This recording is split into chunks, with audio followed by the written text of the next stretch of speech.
So hello lovelies, welcome back to my channel. आ गई हूँ मैं आप लोगों के लिए फिर से एक और न्यू ड्रामा की हिंदी एक्सप्लेनेशन लेकर, जिसका नाम है 19th फ्लोर, जो कि अभी रिसेंट में ही रिलीज़ हुआ है। ये ड्रामा के जितने भी एपिसोड्स मैंने अभी तक देखे हैं वो मुझे काफ़ी ज़्यादा इंटरेस्टिंग लगे और ये पूरा ड्रामा काफ़ी ज़्यादा सस्पेंस से भरा हुआ है। तो ऑफकोर्स मैं इस ड्रामा के आगे के एपिसोड्स देखने के लिए भी काफ़ी ज़्यादा एक्साइटेड हूँ। बस फटाफट से इस ड्रामा के आगे के एपिसोड रिलीज़ हो जाए। तो जब मुझे ये ड्रामा इतना ज़्यादा अच्छा लगा तो आपको भी ज़रूर पसंद आएगा। तो ऑफ कोर्स मैं आ गई हूँ इसीलिए आप लोगों के लिए इसी ड्रामा की हिंदी एक्सप्लेनेशन लेकर। तो बिना देरी करे ड्रामा की एक्सप्लेनेशन शुरू करते हैं। एपिसोड 1 की शुरुआत में हम एक अननोन पर्सन को देख पाते हैं, जिसका नाम हमें अभी ड्रामे में नहीं बताया गया, जिसके चलते हम लोग उसको याद रखने के लिए कहेंगे जाओ। यहाँ पर जाओ गया हुआ था एक गुफा के अंदर, जहाँ पर जगह जगह से पानी टपकने में लगा हुआ था कि तभी अचानक से जाओ के ऊपर एक क्रिएचर हमला कर देता है। यहाँ पर हमें वो क्रिएचर भी नहीं दिखाया जाता, लेकिन हाँ, उस क्रिएचर की आवाज सुनकर हम लोग समझ पाते हैं कि जाओ के ऊपर अटैक करने वाला कोई नॉर्मल ह्यूमन नहीं है। जाओ उस क्रिएचर से अपनी जान बचाकर भाग ही रहा था कि तभी अचानक से जाओ के पास एक आदमी आता है, जो कि जाओ का मुंह बंद कर देता है ताकि जाओ कुछ भी आवाज ना निकाल सके। यहाँ पर हम उस पर्सन की शक्ल तो नहीं देख पाते, लेकिन हाँ, जाओ उस पर्सन को देखते ही कहने लगता है कि वो लोग आ चुके हैं, वो उस लड़की पे जरूर अटैक करेंगे। जिस पर वो आदमी कहने लगता है जाओ से कि तुम्हें किसी भी कीमत पर उसे यहाँ पर आने नहीं देना है। जिसे सुन जाओ उस आदमी से कहने लगता है कि ऐसा मैं क्या करूं ताकि मैं उस लड़की को यहाँ पर आने से रोक सकूं। और इतने में यहीं पे ये सीन कट हो जाता है। इसके बाद एक बार फिर से हम जाओ को देख पाते हैं, जहाँ पर हम देखते हैं कि जाओ एक अंधेरे से कमरे में चेयर में सोने में लगा हुआ है। जिसके बाद जैसे ही जाओ अपनी आंखें खोलता है तो यहाँ पर हम देखते हैं कि जाओ की आंखें पूरी की पूरी लाल हो चुकी है। कि इतने में उन सिस्टम में एक लड़की की अचानक से फोटो पॉपअप होती है, जहाँ पर उस फोटो के साथ साथ उस लड़की के बारे में भी काफी सारी इन्फॉर्मेशन लिखी हुई थी। साथ साथ यहाँ पर हम स्क्रीन पे देख पाते हैं कि इस पूरी इन्फॉर्मेशन के ऊपर लिखा हुआ था टारगेट आइडेंटिफाइड। और यहीं पे हमारे सीन कट हो जाता है। अब ड्रामा शिफ्ट होता है जियांगयू कॉलेज की तरफ, जहां पर आज से कॉलेज का न्यू सेमेस्टर शुरू हो रहा था और इस रीजन की वजह से काफी सारे न्यू स्टूडेंट भी कॉलेज में आने में लगे हुए थे। उन सभी स्टूडेंट्स में से हम एक स्टूडेंट को देख पाते हैं, जिसका नाम है शू वेन, जिसने फिल्म एंड टेलीविजन में अपनी स्ट्रीम परस्यू करी हुई है। साथ साथ यहाँ पर शू वेन सोशल मीडिया में काफी ज्यादा फेमस थी, जिसके चलते शू वेन लाइव गई हुई थी ताकि वो अपने फैंस को दिखा सके कि वो अपने कॉलेज के फर्स्ट डे के लिए कितनी ज्यादा एक्साइटेड है। शू वेन अपनी लाइव स्ट्रीमिंग कर ही रही थी कि इतने में शू वेन के पास एक और स्टूडेंट आता है, जिसका नाम है बू वान, जिसने बिजनेस में स्ट्रीम ले रखी है। यहाँ पर बू वान शू वेन को ऑलरेडी सोशल मीडिया में फॉलो करा करता था, जिसके चलते बू वान शू वेन को देखते ही पहचान जाता है और इसी रीजन की वजह से बू वान शू वेन से बात करने के लिए गया हुआ था ताकि वो शू वेन के साथ थोड़े से फ्रेंडशिप वाले कनेक्शन बना सके। यहाँ पर बू वान शू वेन से बात कर ही रहा था कि तभी अचानक से यहाँ पर बुलेट में एंट्री होती है हमारी फीमेल लीड के, जिसका नाम है चुनयू। चुनियों को दूर से ही बुवान पहचान जाता है, क्योंकि बुवान ऑलरेडी चुनियों को जाना करता था। यहाँ पर बुवान चुनियों को देखकर शूवेन को बताने लगता है कि ये काफी ज्यादा खतरनाक टाइप की लड़की है, क्योंकि ये कभी भी किसी से डरती नहीं है। यहाँ पर बुवान एक तरह से चुनियों को वार्न करने में लगा हुआ था कि वो चुनियों से सावधान रहे, वो कोशिश करे चुनियों से दूर रहने की, अदरवाइज चुनियों से छोड़ेगी नहीं। लेकिन जैसे ही बुवान पीछे मुड़ के देखता है तो तब तक वहाँ से शूवेन जा चुकी थी। यानी कि शूवेन को बुवान की बातों में बिल्कुल भी इंटरेस्ट नहीं था और इसी रीजन की वजह से शूवेन बुवान को बिना कुछ कहे वहां से चली गई। अब हम चुनियों को देख पाते हैं, जो कि अपना सारा सामान लेकर हॉस्टल की तरफ जा ही रही थी कि तभी अचानक से बहुत तेज हवा चलने लगती है, जिसके चलते चुनियों की नजर पड़ती है अपने हॉस्टल की सामने वाली बिल्डिंग पर, जो कि बिल्कुल ही हवेली की तरह दिखने में लगी हुई थी। और इतना ही नहीं, बल्कि अचानक से चुनियों देखती है कि उस हवेली का गेट खुला हुआ है, जहाँ पर अंदर से चुनियों को जाओ देखने में लगा है। यहाँ पर चुनियों जाओ को जानती तो नहीं थी, लेकिन जाओ चुनियों को काफी ज्यादा क्रीपी टाइप का पर्सन लग रहा था।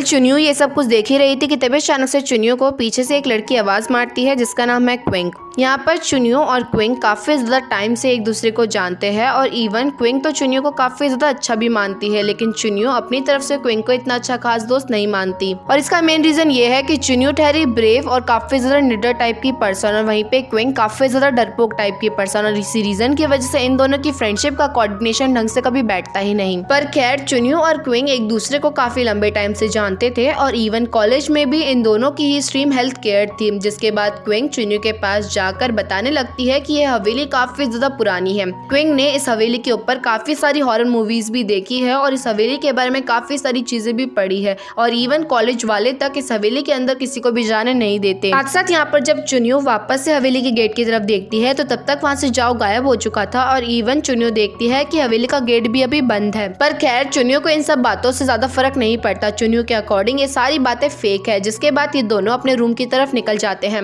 वेल यहाँ पर चुनियो और क्विंग तो रूममेट्स थे ही थे, लेकिन इनके साथ 2 पर्सन और रहने वाले हैं, जिनमें से पहली थी शूवेन, जिसको हमने ड्रामे की स्टार्टिंग में देखा था, यानी कि सोशल मीडिया क्वीन। और दूसरी लड़की का नाम है नान, जो कि टॉमबॉय टाइप की पर्सनैलिटी रखती है और साथ साथ उसने स्ट्रीम बिजनेस लिया है। इवन नान को तो स्पोर्ट्स में भी काफी ज्यादा इंटरेस्ट था, लेकिन इस चीज की वजह से नान का एक पैर फ्रैक्चर हो चुका है और इसी रीजन की वजह से नान को स्पोर्ट्स को अपने दिल से निकालना पड़ा।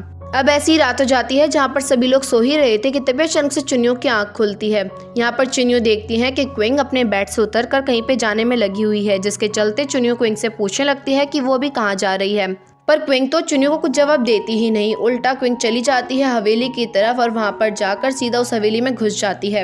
चुनियो का समझ नहीं आता कि उसको हवेली के अंदर जाना चाहिए कि नहीं जाना चाहिए, क्योंकि कॉलेज वालों ने साफ साफ बच्चों को वहाँ पर जाने के लिए मना करा हुआ है। पहले यहाँ पर चुनियो हवेली के अंदर जाने से पहले एक बार पीछे ढंग से चेक करती है, ये देखने के लिए कि कहीं कोई उसे देख तो नहीं रहा। जिसके बाद चुनियो जैसी आगे की तरफ मुड़ती है तो ठीक जाओ उसकी आंखों के सामने खड़ा था। वेल जाओ को एकदम से अपने इतने ज्यादा क्लोज देखकर चुनियो तो काफी डर चुकी थी, लेकिन तभी अचानक से चुनियो की आंख खुल जाती है, यानी कि चुनियो ये सब कुछ सपने में देख रही थी। साथ साथ यहाँ पर इवन चुनियो ये भी देखती है कि क्विंग तो अपने बेड में ही सोने में लगी हुई है। वेल आज सभी स्टूडेंट्स की ओपनिंग सेरेमनी थी, जिसके चलते सभी स्टूडेंट्स को कहीं पे घुमाने के लिए लेके जाया जा रहा था, जहाँ पर बस में क्विंग और चुनियो तो एक साथ ही बैठते हैं। साथ साथ बस के निकलने से पहले उस बस में लिन नाम का एक आदमी भी चढ़ता है, जो कि कॉलेज में फूड सर्विंग का काम करा करता था। और लिन यहाँ पर बस में इसलिए चढ़ा क्योंकि लिन को सामान लेने के लिए दुकान में जाना था, और जब बस उसी डायरेक्शन की तरफ जा रही है तो क्यों ना लिन बस में फ्री में ट्रेवल करके अपने ट्रांसपोर्ट का पैसा बचा ले।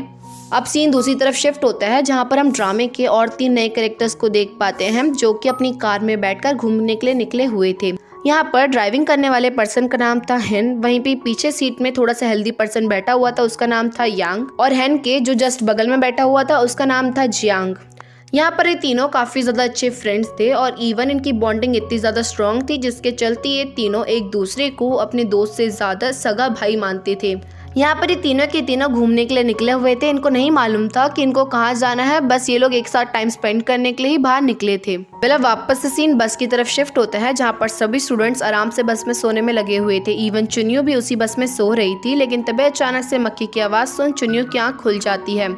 साथ साथ यहाँ पर ड्राइवर भी काफी अच्छी तरह से बस को चला रहा था, लेकिन तभी अचानक से बस के सामने जाओ आ जाता है। यहाँ पर ड्राइवर जाओ की जान बचाने के लिए काफी मुश्किल से और वो भी बुरी तरह से जो है अपनी बस को घुमाता है, और इस चीज को इवन चुनियो भी देख लेती है। लेकिन यहाँ पर ड्राइवर ने जाओ की जान बचाने के लिए इतनी हड़बड़ी में बस को मुड़ाया था, जिसके चलते तभी अचानक से बस के सामने आ जाती है उन तीनों लड़कों की कार, और फिर होना क्या था, ये दोनों हो जाते हैं क्लैश आपस में। फिर यहाँ पर अगर नॉर्मली बस और कार कोलैप्स हुई होती तो यहाँ पर कार में बैठे हुए लोगों को ज्यादा नुकसान होता, बट हमें मालूम है कि कोलैप्स होने से पहले ड्राइवर ने बस को भी काफी बुरी तरह से घुमाया था, जिसके चलते बस में बैठे हुए काफी स्टूडेंट्स भी इंजर्ड हो जाते हैं। वेल इस हादसे के बाद बहुत सारी एम्बुलेंस पहुंच जाती है इंसिडेंट वाली लोकेशन पर, ताकि वो जल्द से जल्द इंजर्ड बच्चों को बचा सके। इवन उन इंजर्ड बच्चों में से एक चुनियो भी थी, जहां पर चुनियो भी काफी ज्यादा इंजर्ड थी और चुनियो को सब कुछ धुंधला धुंधला दिखाई देने में लगा हुआ था। इवन इस एक्सीडेंट की वजह से चुनियो को अपने पास्ट की बातें भी याद आने लगती है कि किस तरह से बचपन में उसकी मॉम का भी इसी तरह से एक्सीडेंट हुआ था, जिसके चलते चुनियो की मॉम की जान चली गई। पर खैर हम वापस से प्रेजेंट में आते हैं, जहाँ पर हम देखते हैं कि चुनियो को तो हॉस्पिटल में ले जाया गया था, लेकिन जैसे ही चुनियो की आंखें खुलती है तो चुनियो उस टाइम पर एक लिफ्ट में मौजूद थी। इवन लिफ्ट के अंदर कोई भी नंबर का बटन मौजूद नहीं था सिवाय 19 के, और फिर होना क्या था, चुनियो को ना चाहते हुए भी 19 नंबर पर प्रेस करना पड़ता है। वेल अब इसके बाद चुनियो 19 फ्लोर में पहुंच जाती है, जहाँ पर लिफ्ट के खुलते चुनियो बाहर देख पाती है कि उसके सामने वही ओल्ड बिल्डिंग मौजूद है जो कि उसके कॉलेज के पास थी। चुनियो को ना ही कुछ दिखाई दे रहा था, और साथ साथ चुनियो के पास उस हवेली हवेली के अंदर जाने के अलावा कोई ऑप्शन भी नहीं था, जिसके चलते चुनियो तुरंत ही उस हवेली के अंदर चली जाती है। वेल चुनियो उस हवेली के अंदर गई थी कि इतने में चुनियो के पीछे पीछे वहाँ पर क्विंग और लिन भी पहुँच जाते हैं। यहाँ पर उन तीनों को समझ नहीं आ रहा था कि वो लोग तो इंजर्ड हो चुके थे, जिसके चलते उनको तो अभी हॉस्पिटल में होना चाहिए था, तो वो यहाँ पर क्या कर रहे हैं। इवन चुनियो क्विंग और लिन से बात करते करते ऐसा फील करती है कि दीवार के पीछे कोई और भी मौजूद है जो कि उनकी बात सुनने में लगा हुआ है, यानी कि इस हवेली में उनके अलावा भी कोई और मौजूद है।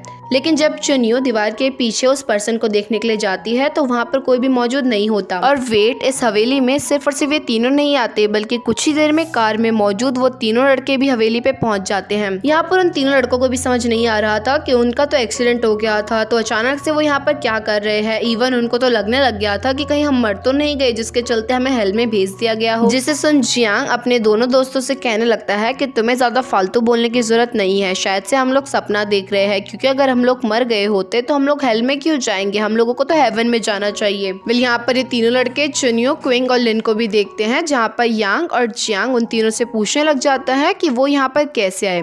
बट हैन इन लोगों से बात नहीं करता और वहाँ पर मौजूद चीजों को देखने के लिए निकल जाता है। यहाँ पर हैन की नजर एक रेडियो पे पड़ती है, जहाँ पर हैन बिना कुछ सोचे समझे तुरंत ही उस रेडियो का प्ले बटन ऑन कर देता है। और फिर होना क्या था, देखते ही देखते पूरे रूम की लाइट चली जाती है और उनके सामने एक बड़ी सी स्क्रीन आ जाती है। वेल इतनी बड़ी स्क्रीन देखकर इन्हें समझ नहीं आ रहा था कि अब आगे क्या होने वाला है, जिसके बाद अचानक से स्क्रीन पर काफी सारे पपेट्स दिखाए जाने लगते हैं जो कि इन्हें नाटक दिखा रहे थे। शुरुआत में तो इन्हें डर लग रहा था, लेकिन इस पपेट शो को देखकर इन्हें मजा आने लगता है। पर वहीं पे हैन को तो पपेट शो देखने की बजाय ये जानने में ज्यादा दिलचस्पी थी कि स्क्रीन के पीछे कौन लोग हैं, क्योंकि ऑफ कोर्स पपेट लोग खुद से तो एक्टिंग दिखाएंगे नहीं ना। जिसके बाद हैन लेफ्ट साइड से स्क्रीन के पीछे की तरफ जाकर देख पाता है कि स्क्रीन के पीछे तो कोई भी मौजूद नहीं है, और इवन हैन ये बात बाकी लोगों को भी बताता है। यहाँ पर चुनियो ये बात सुनकर काफी ज्यादा शॉक्ड हो जाती है और राइट साइड से स्क्रीन के पीछे की तरफ देखने के लिए जाती है। चुनियो को भी स्क्रीन के पीछे पपेट्स लोग तो नहीं दिखाई देते, लेकिन हाँ, चुनियो के सामने अचानक से जाओ आ जाता है, जो कि चुनियो को देखकर कहने लगता है कि किसने बोला था तुम्हें यहाँ आने के लिए, तुम्हें यहाँ पर नहीं आना चाहिए था। जहाँ पर इससे पहले कि जाओ चुनियो को कुछ और बता पाता कि तभी अचानक से वहाँ पर ब्लैक कलर का एक बहुत बड़ा सा मॉन्स्टर आकर जाओ को वहीं पे खत्म कर देता है। और इतना ही नहीं, बल्कि स्क्रीन पर भी जितने भी पपेट्स दिख रहे थे अचानक से वो सारे के सारे स्क्रीन से बाहर निकल कर बिल्कुल ही ब्लैक कलर के मॉन्स्टर में कन्वर्ट हो जाते हैं। और जैसा कि हमें मालूम है कि हैन उस टाइम पर स्क्रीन के कुछ ज्यादा ही क्लोज था, जिसके चलते मॉन्स्टर तुरंत ही बाहर निकल कर सबसे पहले हैन को खत्म कर देता है। वेल हैन को अपनी आंखों के सामने मरता हुआ देख सभी लोग काफी डर चुके थे, स्पेशली यांग और जियांग को काफी डर लग रहा था। वो हैन को बचाना चाहते थे, लेकिन क्या कर सकते थे वो भी, उन्हें हैन को बचाने के लिए खुद को भी बचाना होगा, जिसके चलते सभी लोग अलग अलग डायरेक्शन में भाग कर एक एक रूम में छुप जाते हैं। वेल जियांग और यांग जैसे ही एक रूम में छुपते हैं तो इसके बाद यांग जियांग से कहने लगता है कि मुझे यकीन नहीं हो रहा कि हैन मर चुका है, मुझे जाना होगा हैन को बचाने के लिए।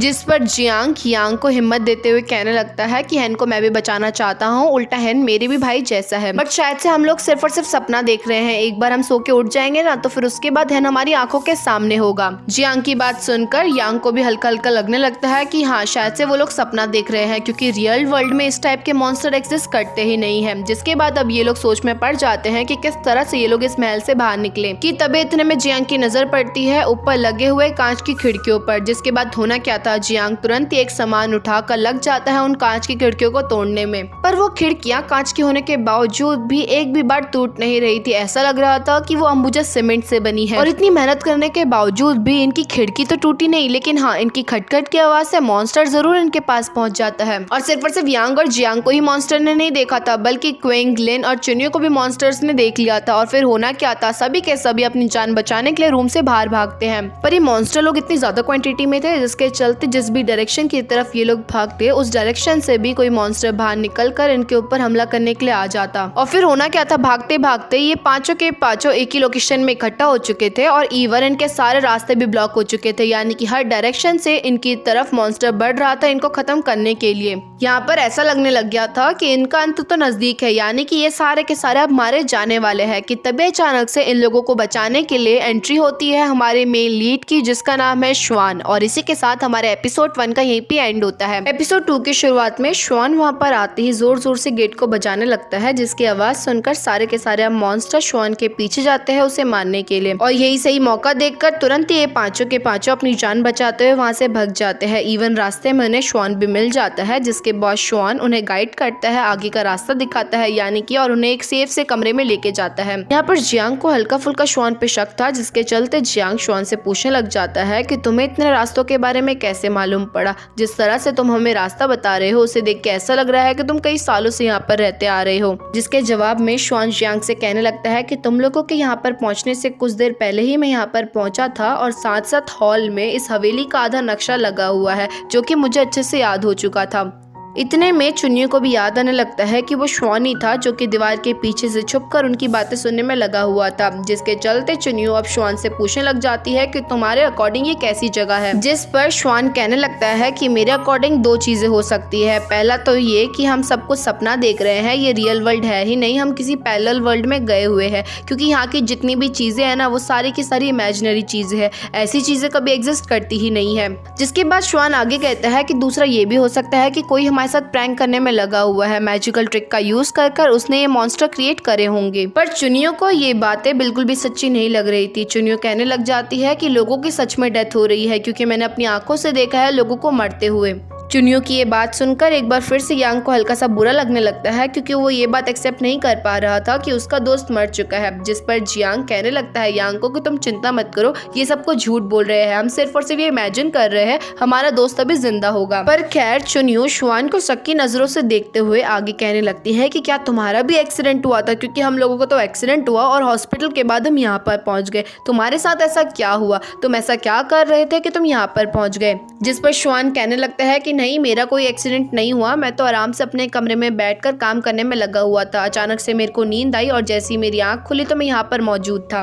यहाँ पर श्वान ने तो सभी लोगों को सच सच बताया था, लेकिन किसी को भी श्वान की बातों पर यकीन नहीं था। इवन जियांग को तो लगने लगा था कि उनका दोस्त उनके साथ प्रैंक नहीं कर रहा, बल्कि श्वान उनके साथ प्रैंक करने में लगा हुआ है। इन सब चीज के पीछे श्वान का हाथ है। ये सभी आपस में बात कर ही रहे थे कि तभी इतने में लिन को एक बड़ा सा डब्बा दिखता है जिसके अंदर 6 पोटलियां रखी हुई थी, जिसे देखकर श्वान कहने लगता है कि हम 6 लोग हैं और इवन 6 पोटलियां भी यहाँ पर रखी हुई है, यानी कि हम सभी के लिए एक एक पोटलियां हैं। और साथ साथ इन पोटलियों के ऊपर 19 नंबर लिखा हुआ है, जो कि एलिवेटर के ऊपर भी लिखा था। यानी कि अगर सच में कोई उनके साथ प्रैंक कर रहा है तो उसने काफी ऑर्गेनाइज करके सारी चीजों को रखा हुआ है। जिसे सुनकर जियांग कहने लगता है कि अगर सच में कोई हमारे साथ प्रैंक कर रहा है तो वो कहीं ना कहीं से तो हमें देख रहा होगा। जिस पर क्विंग कहने लगती है कि उसके अकॉर्डिंग उसने किसी भी कमरे में ना ही सीसीटीवी कैमरा देखा और ना ही कोई ऐसी चीज देखी जिसके थ्रू कोई उन पर नजर रख सके। पर खैर इसके बाद वो 6 के 6 लोग अलग अलग पोटलियां उठाते हैं, जिन पोटलियों में अलग अलग सामान पड़ा हुआ था। यहाँ पर चुनियों को अपनी पोटली के अंदर से मिलता है मैप का आधा टुकड़ा, क्विंग को मिलता है एक पेन, वहीं पे यांग को मिलती है एक कैंडल और मैच स्टिक, और जियांग को मिलता है एक्स। वहीं पे लिन को जो पोटली के अंदर से मिलता है ना, वो काफी ज्यादा अजीब सी चीज थी, जो कि समझ नहीं आ रहा था देखकर भी कि वो क्या होगा, लेकिन हाँ वो तार से लिपटी हुई थी।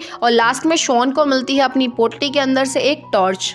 यहाँ पर भले ही सभी को अजीब अजीब सी चीजें मिली थी, लेकिन श्वान के अकॉर्डिंग ये लोग साथ में मिलके अगर काम करेंगे तो हो सकता है ये लोग यहाँ से बाहर निकल जाए। लेकिन यांग और जियांग को किसी की फिक्र थी ही नहीं, उन्हें फिक्र थी तो सिर्फ और सिर्फ अपनी। जियांग की नजर थी यहाँ पर चुनियों के पास मौजूद मैप पर। जियांग को लगने लगता है कि अगर वो लोग चुनियों से उसका मैप छीन लेंगे तो वो आसानी से जो है मैप के थ्रू यहाँ से बाहर निकल सकते हैं। जिसके बाद जियांग तुरंत ही चुनियों के पास जाकर कहने लगता है कि क्या तुम हमें अपना मैप दोगी यूज करने के लिए, क्या तुम हमारे सामान के साथ अपना मैप एक्सचेंज करोगी। जियांग के ऐसा बोलते ही चुनियो बिना कुछ सोचे समझे जियांग को खुशी खुशी हाँ कह देती है, लेकिन चुनियो को उस मैप के बदले में जियांग से एक्स चाहिए था। जियांग ठहरा थोड़ा सा तेज, क्योंकि वो एक्स की हेल्प से उन मॉन्स्टर से लड़ सकता है, लेकिन अगर वो अपना एक्स ही चुनियो को दे देगा तो वो किसके थ्रू अपने आप को बचाएगा। इस पर जियांग कहने लगता है कि ठीक है, लेकिन तुम्हें इसके लिए मेरे साथ एक गेम खेलना पड़ेगा। मैं एक हाथ में कैंडल रखूंगा और वहीं पे दूसरे हाथ में एक्स रखूंगा, तुम जोन से हाथ को चूज करोगी वही सामान तुम्हारा होगा। जिसके बाद चुनियो जियांग की शर्त मानते हुए जियांग के कहे अकॉर्डिंग ही करती है। यहाँ पर इवन चुनियो जो है सही भी गेस करती है और वही हाथ चूज करती है जिस हाथ में जियांग ने एक्स पकड़ा हुआ था। पर इसके बावजूद भी जियांग चीटिंग करते हुए तुरंत ही जो है अपने हाथ में मौजूद सामानों को एक्सचेंज कर लेता है और साथ साथ जो है चुनियो के पास कैंडल रखकर वहां से निकल जाता है मैप लेकर। पर इतना होने के बावजूद भी चुनियो के फेस को देखकर ऐसा बिल्कुल नहीं लग रहा था कि उसे किसी चीज का अफसोस हो रहा होगा। और इवन इस बारे में श्वान को भी अच्छे से मालूम था। एक्चुअली में श्वान ने चुनियो को मॉन्स्टर से लड़ता हुआ देख लिया था। यहाँ पर जब चुनियो एक टेबल के पीछे छुपी हुई थी तो यहाँ पर चुनियो नोटिस करती है कि जैसे ही वो मॉन्स्टर धूप की तरफ बढ़ने लगता है तो तुरंत ही डर के मारे वो पीछे की तरफ हट जाता है। साथ साथ जब चुनियो के ऊपर मॉन्स्टर ने अटैक करा था तो चुनियो तुरंत ही जो है एक टेबल को मॉन्स्टर के ऊपर फेंक देती है, जिसके चलते वो मॉन्स्टर थोड़ा सा धूप की तरफ गिर जाता है। और फिर होना क्या था, चुनियो की आंखों के सामने देखते ही देखते वो मॉन्स्टर गायब हो जाता है। फिर होना क्या था, चुनियो और श्वान तो ऑलरेडी काफी ज्यादा तेज थे, जिसके चलते इन्हें समझ आ जाता है कि मॉन्स्टर्स को लाइट से डर लगता है और अगर हमने इनके ऊपर लाइटनिंग करी तो तुरंत ही ये मारे जाएंगे। और यही मेन रीजन है कि क्यों सारे कमरों में अंधेरा हो रखा है। और यही तो प्लान था चुनियो का। जानबूझ के चुनियो ने जियांग के सामने ऐसा प्रिटेंड किया कि उसे एक्स चाहिए ताकि जियांग चुनियो को कैंडल पकड़ाए। और यही तो प्लान था चुनियो का। जानबूझ के चुनियो ने जियांग के सामने ऐसा प्रिटेंड किया कि उसे एक्स चाहिए ताकि जियांग चुनियो को कैंडल पकड़ाए। अगर ये बात डायरेक्टली चुनियो जियांग को कह देती तो ना ही चुनियो को कैंडल मिलता और ना ही इवन जियांग उनकी प्रोटेक्ट करता। रही बात मैप की, तो चुनियो को मैप के लिए भी ज्यादा कुछ गम नहीं था, क्योंकि चुनियो उस मैप को देखते ही एक बार में सारे रास्ते याद कर ली थी। फिर अब होना क्या था, आधा नक्शा श्वान को मालूम था और वहीं पे आधा नक्शा चुनियो को मालूम था, जिसके चलते वो दोनों के दोनों साथ में मिलकर जमीन पर जो है इस पूरी हवेली का नक्शा खुद से बना लेते हैं। और इवन अब उनके पास एक कैंडल पड़ी हुई थी और एक टॉर्च पड़ी हुई थी, यानी कि उनके पास डबल सेफ्टी हो चुकी है अपने आप को बचाने के लिए। यहाँ पर ये दोनों नोटिस करते हैं कि इस पूरे नक्शे में कहीं पे भी एग्जिट का रास्ता नहीं है सिर्फ और सिर्फ तो 2 पावर हाउस।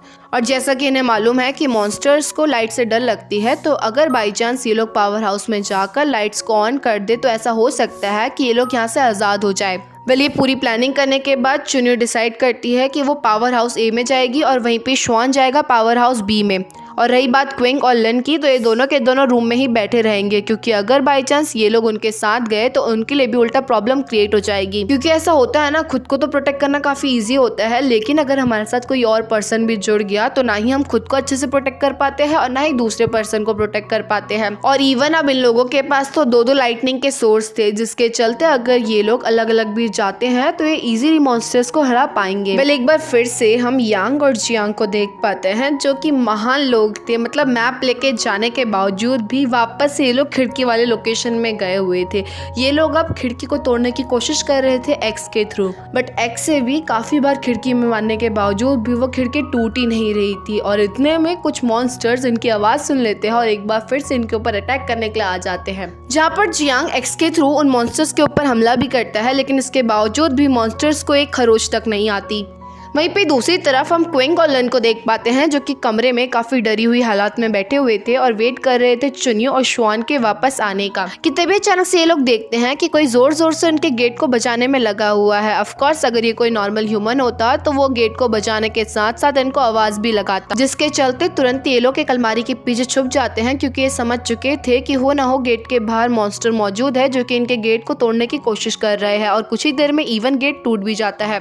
वेल, यहाँ पर लन फील करता है कि धीरे धीरे करके वो मॉन्स्टर उनके ही तरफ बढ़ने में लगा हुआ है। जहाँ पर लन जैसे उस मॉन्स्टर पे वार कर पाता कि तभी अचानक से लन देखता है कि वो मॉन्स्टर नहीं बल्कि श्वान था। एक्चुअली में गेट खटखटाने वाले तो मॉन्स्टर ही थे और वहीं पे श्वान तो पावर हाउस की तरफ जा रहा था। लेकिन फिर अचानक से श्वान को चिंता होने लगती है कि कहीं पीठ पीछे मॉन्स्टर लिन और क्विंग पे हमला ना कर दे, और इसी रीजन की वजह से श्वान वापस आ गया। और अच्छा ही हुआ श्वान वापस आ गया, जिसके चलते श्वान उन्हें बचा भी पाया। अब इसके बाद श्वान क्विंग और लिन को भी अपने साथ लेकर निकल जाता है पावर हाउस की तरफ, जहाँ पर थोड़ी देर बाद श्वान को आवाज सुनाई देती है यांग और जियांग की, जो कि उसकी ही तरफ भागकर आ रहे थे, क्योंकि ऑफ कोर्स उनके पीछे भी पड़े हुए थे मॉन्स्टर उन्हें खत्म करने के लिए। पर जैसा कि हमें अब मालूम पड़ चुका है कि उन मॉन्स्टर्स को लाइट से डर लगता है, जिसके चलते श्वान तुरंत उन मॉन्स्टर्स के ऊपर टॉर्च की रोशनी करता है और देखते ही देखते वो वहीं पे खत्म हो जाते हैं। वेल, जियांग और यांग काफी खुश थे क्योंकि उनकी जान बच चुकी थी, लेकिन साथ साथ उन्हें मालूम पड़ चुका था कि मॉन्स्टर से खुद को बचाने के लिए इनको रोशनी की जरूरत पड़ेगी, जिसके चलते जियांग यांग के साथ मिलकर प्लान बनाता है कि यांग जाकर श्वान को धक्का देगा और जैसे ही श्वान के हाथ से टॉर्च गिर जाएगा तो जियांग तुरंत ही श्वान से टॉर्च छीन लेगा। जिसके बाद ये लोग अपने प्लान को एग्जीक्यूट करने में लग जाते हैं, जहाँ पर यांग भागते हुए श्वान के पास जाता है उसको धक्का देने के लिए, लेकिन यहाँ पर उल्टा श्वान यांग को गले से ही पकड़ लेता है। फिर यांग श्वान की गिरफ्त में हो चुका था अब, जिसे देखकर जियांग तुरंत ही क्विंग को अपनी गिरफ्त में ले लेता है और साथ साथ जियांग के पास तो एक्स थी, जिसके चलते जियांग तुरंत ही क्विंग के गले में एक्स को रख देता है। यहाँ पर जियांग श्वान को धमकी देने लगता है कि श्वान अपना टॉर्च जियांग को दे दे, अदरवाइज वो क्विंग को खत्म कर देगा। और श्वान को तो जिससे मालूम है कि जियांग कितना बुरा टाइप का पर्सन है, वो किसी चीज को पाने के लिए किसी भी हद तक गिर सकता है।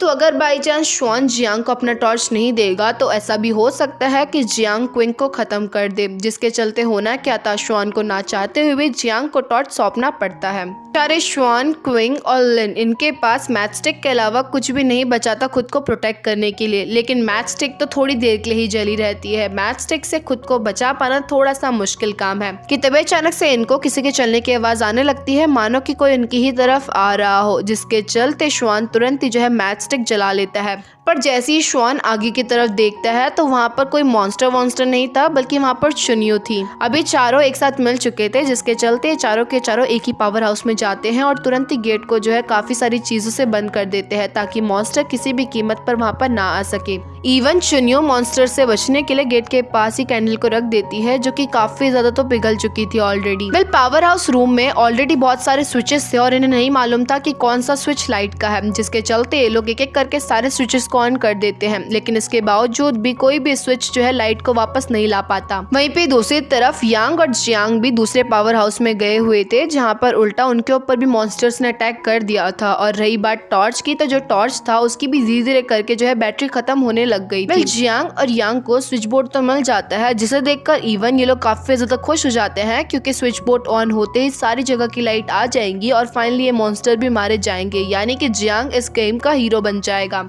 लेकिन जैसे ही जियांग स्विच बोर्ड ऑन करता है तो यहाँ पर लाइट की जगह उल्टा पंखा ऑन हो जाता है, वो भी हर जगह का पंखा। और ये चीज श्वान को प्रॉब्लम करने लगती है, क्योंकि उनके पास कैंडल था और पंखे की हवा की वजह से उनकी कैंडल बुझने में लगी हुई थी। साथ साथ यहाँ पर पंखे के ऑन होने के बाद श्वान को समझ आ जाता है कि हो ना हो यांग और जियांग दूसरे पावर रूम में गए हुए होंगे और उन्होंने स्विच ऑन करने की कोशिश करी होगी। साथ साथ इससे श्वान को ये भी समझ आ जाता है कि जब उस रूम के ऑन करने की वजह से पंखा ऑन हुआ है तो हो ना हो उनके रूम में भी कोई स्विच मौजूद होगा, जिसके थ्रू वो लोग लाइट को ऑन कर सकते हैं। और फिर होना क्या था, ये लोग लग जाते हैं एक एक लॉकर को अच्छे से खोलने में, क्योंकि कहीं ना कहीं तो वो स्विच मौजूद होगा जिसके थ्रू लाइट ऑन होगी। और फाइनली काफी ढूंढने के बाद इन लोगों को लाइट की स्विच तो दिख जाती है, जिसे ये लोग ऑन भी कर देते हैं, लेकिन स्टिल इसके बावजूद भी लाइट ऑन नहीं होती। जहाँ पर जब ये लोग स्विच बोर्ड को अंदर से खोलते हैं तो इन्हें मालूम पड़ता है कि अंदर से तो उसका फ्यूज ही उड़ा हुआ है और इसी रीजन की वजह से ये लोग लाइट ऑन नहीं कर पा रहे और उस फ्यूज को जोड़ने के लिए इनको वायर की जरूरत पड़ेगी। लेकिन ऐसे रूम में इन्हें वायर मिलेगा कहाँ से?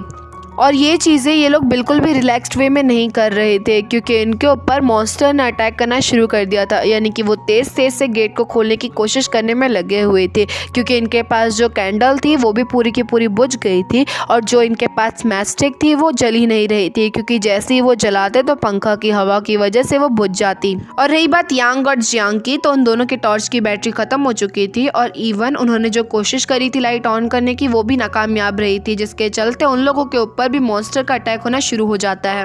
वेल, यहाँ पर मॉन्स्टर्स का अटैक इतना ज्यादा हैवी था जिसके चलते इन्होंने गेट के पास जो लकड़ी का लगा रखा था सामान, वो तक मॉन्स्टर आराम से तोड़ दे रहा था। और फिर होना क्या था, इस चीज की वजह से लिन और क्विंग को बहुत तेज का धक्का लगता है और लिन के पास जो तार वाली चीजें पड़ी हुई थी वो भी गिर जाती है, जिसे देखकर श्वान समझ जाता है कि इसी तार का तो यूज इन्हें करना है फ्यूज को जोड़ने में। इसके बाद श्वान तुरंत ही उस वायर वाली चीज में से अच्छे से वायर एक निकालता है और चुनियो को सौंप देता है, ताकि जल्द से जल्द चुनियो उस फ्यूज को ठीक कर सके। जब तक चुनियो स्विच बोर्ड को ठीक करने में लगी थी तब तक श्वान मॉन्स्टर का ध्यान अपनी तरफ खिंचवाता है, क्योंकि ऑलरेडी क्विंग के सर में और वहीं पे लिन के पैरों में चोट लग चुकी थी। पर ऑफकोर्स श्वान भी ये सब कुछ कब तक करता, क्योंकि मॉन्स्टर का अटैक बहुत ज़्यादा भारी था, जिसके चलते मॉन्स्टर के एक धक्के से ही श्वान की पीठ में काफ़ी तेज चोट लग जाती है और श्वान वहीं पे गिरा का गिरा रह जाता है। जिसके बाद वो मॉन्स्टर श्वान की तरफ बढ़ता है उसे ख़त्म करने के लिए, और श्वान इतना ज़्यादा कमज़ोर था इवन उससे हिला भी नहीं जा रहा था। वहीं पे यांग और जियांग को भी चारों तरफ से मॉन्स्टर ने घेर लिया था। लेकिन इससे पहले कि मॉन्स्टर इन लोगों को ख़त्म कर पाते कि सही टाइम पर चुनियों का कनेक्शन ठीक हो जाता है और तुरंत ही लाइट ऑन हो जाती है।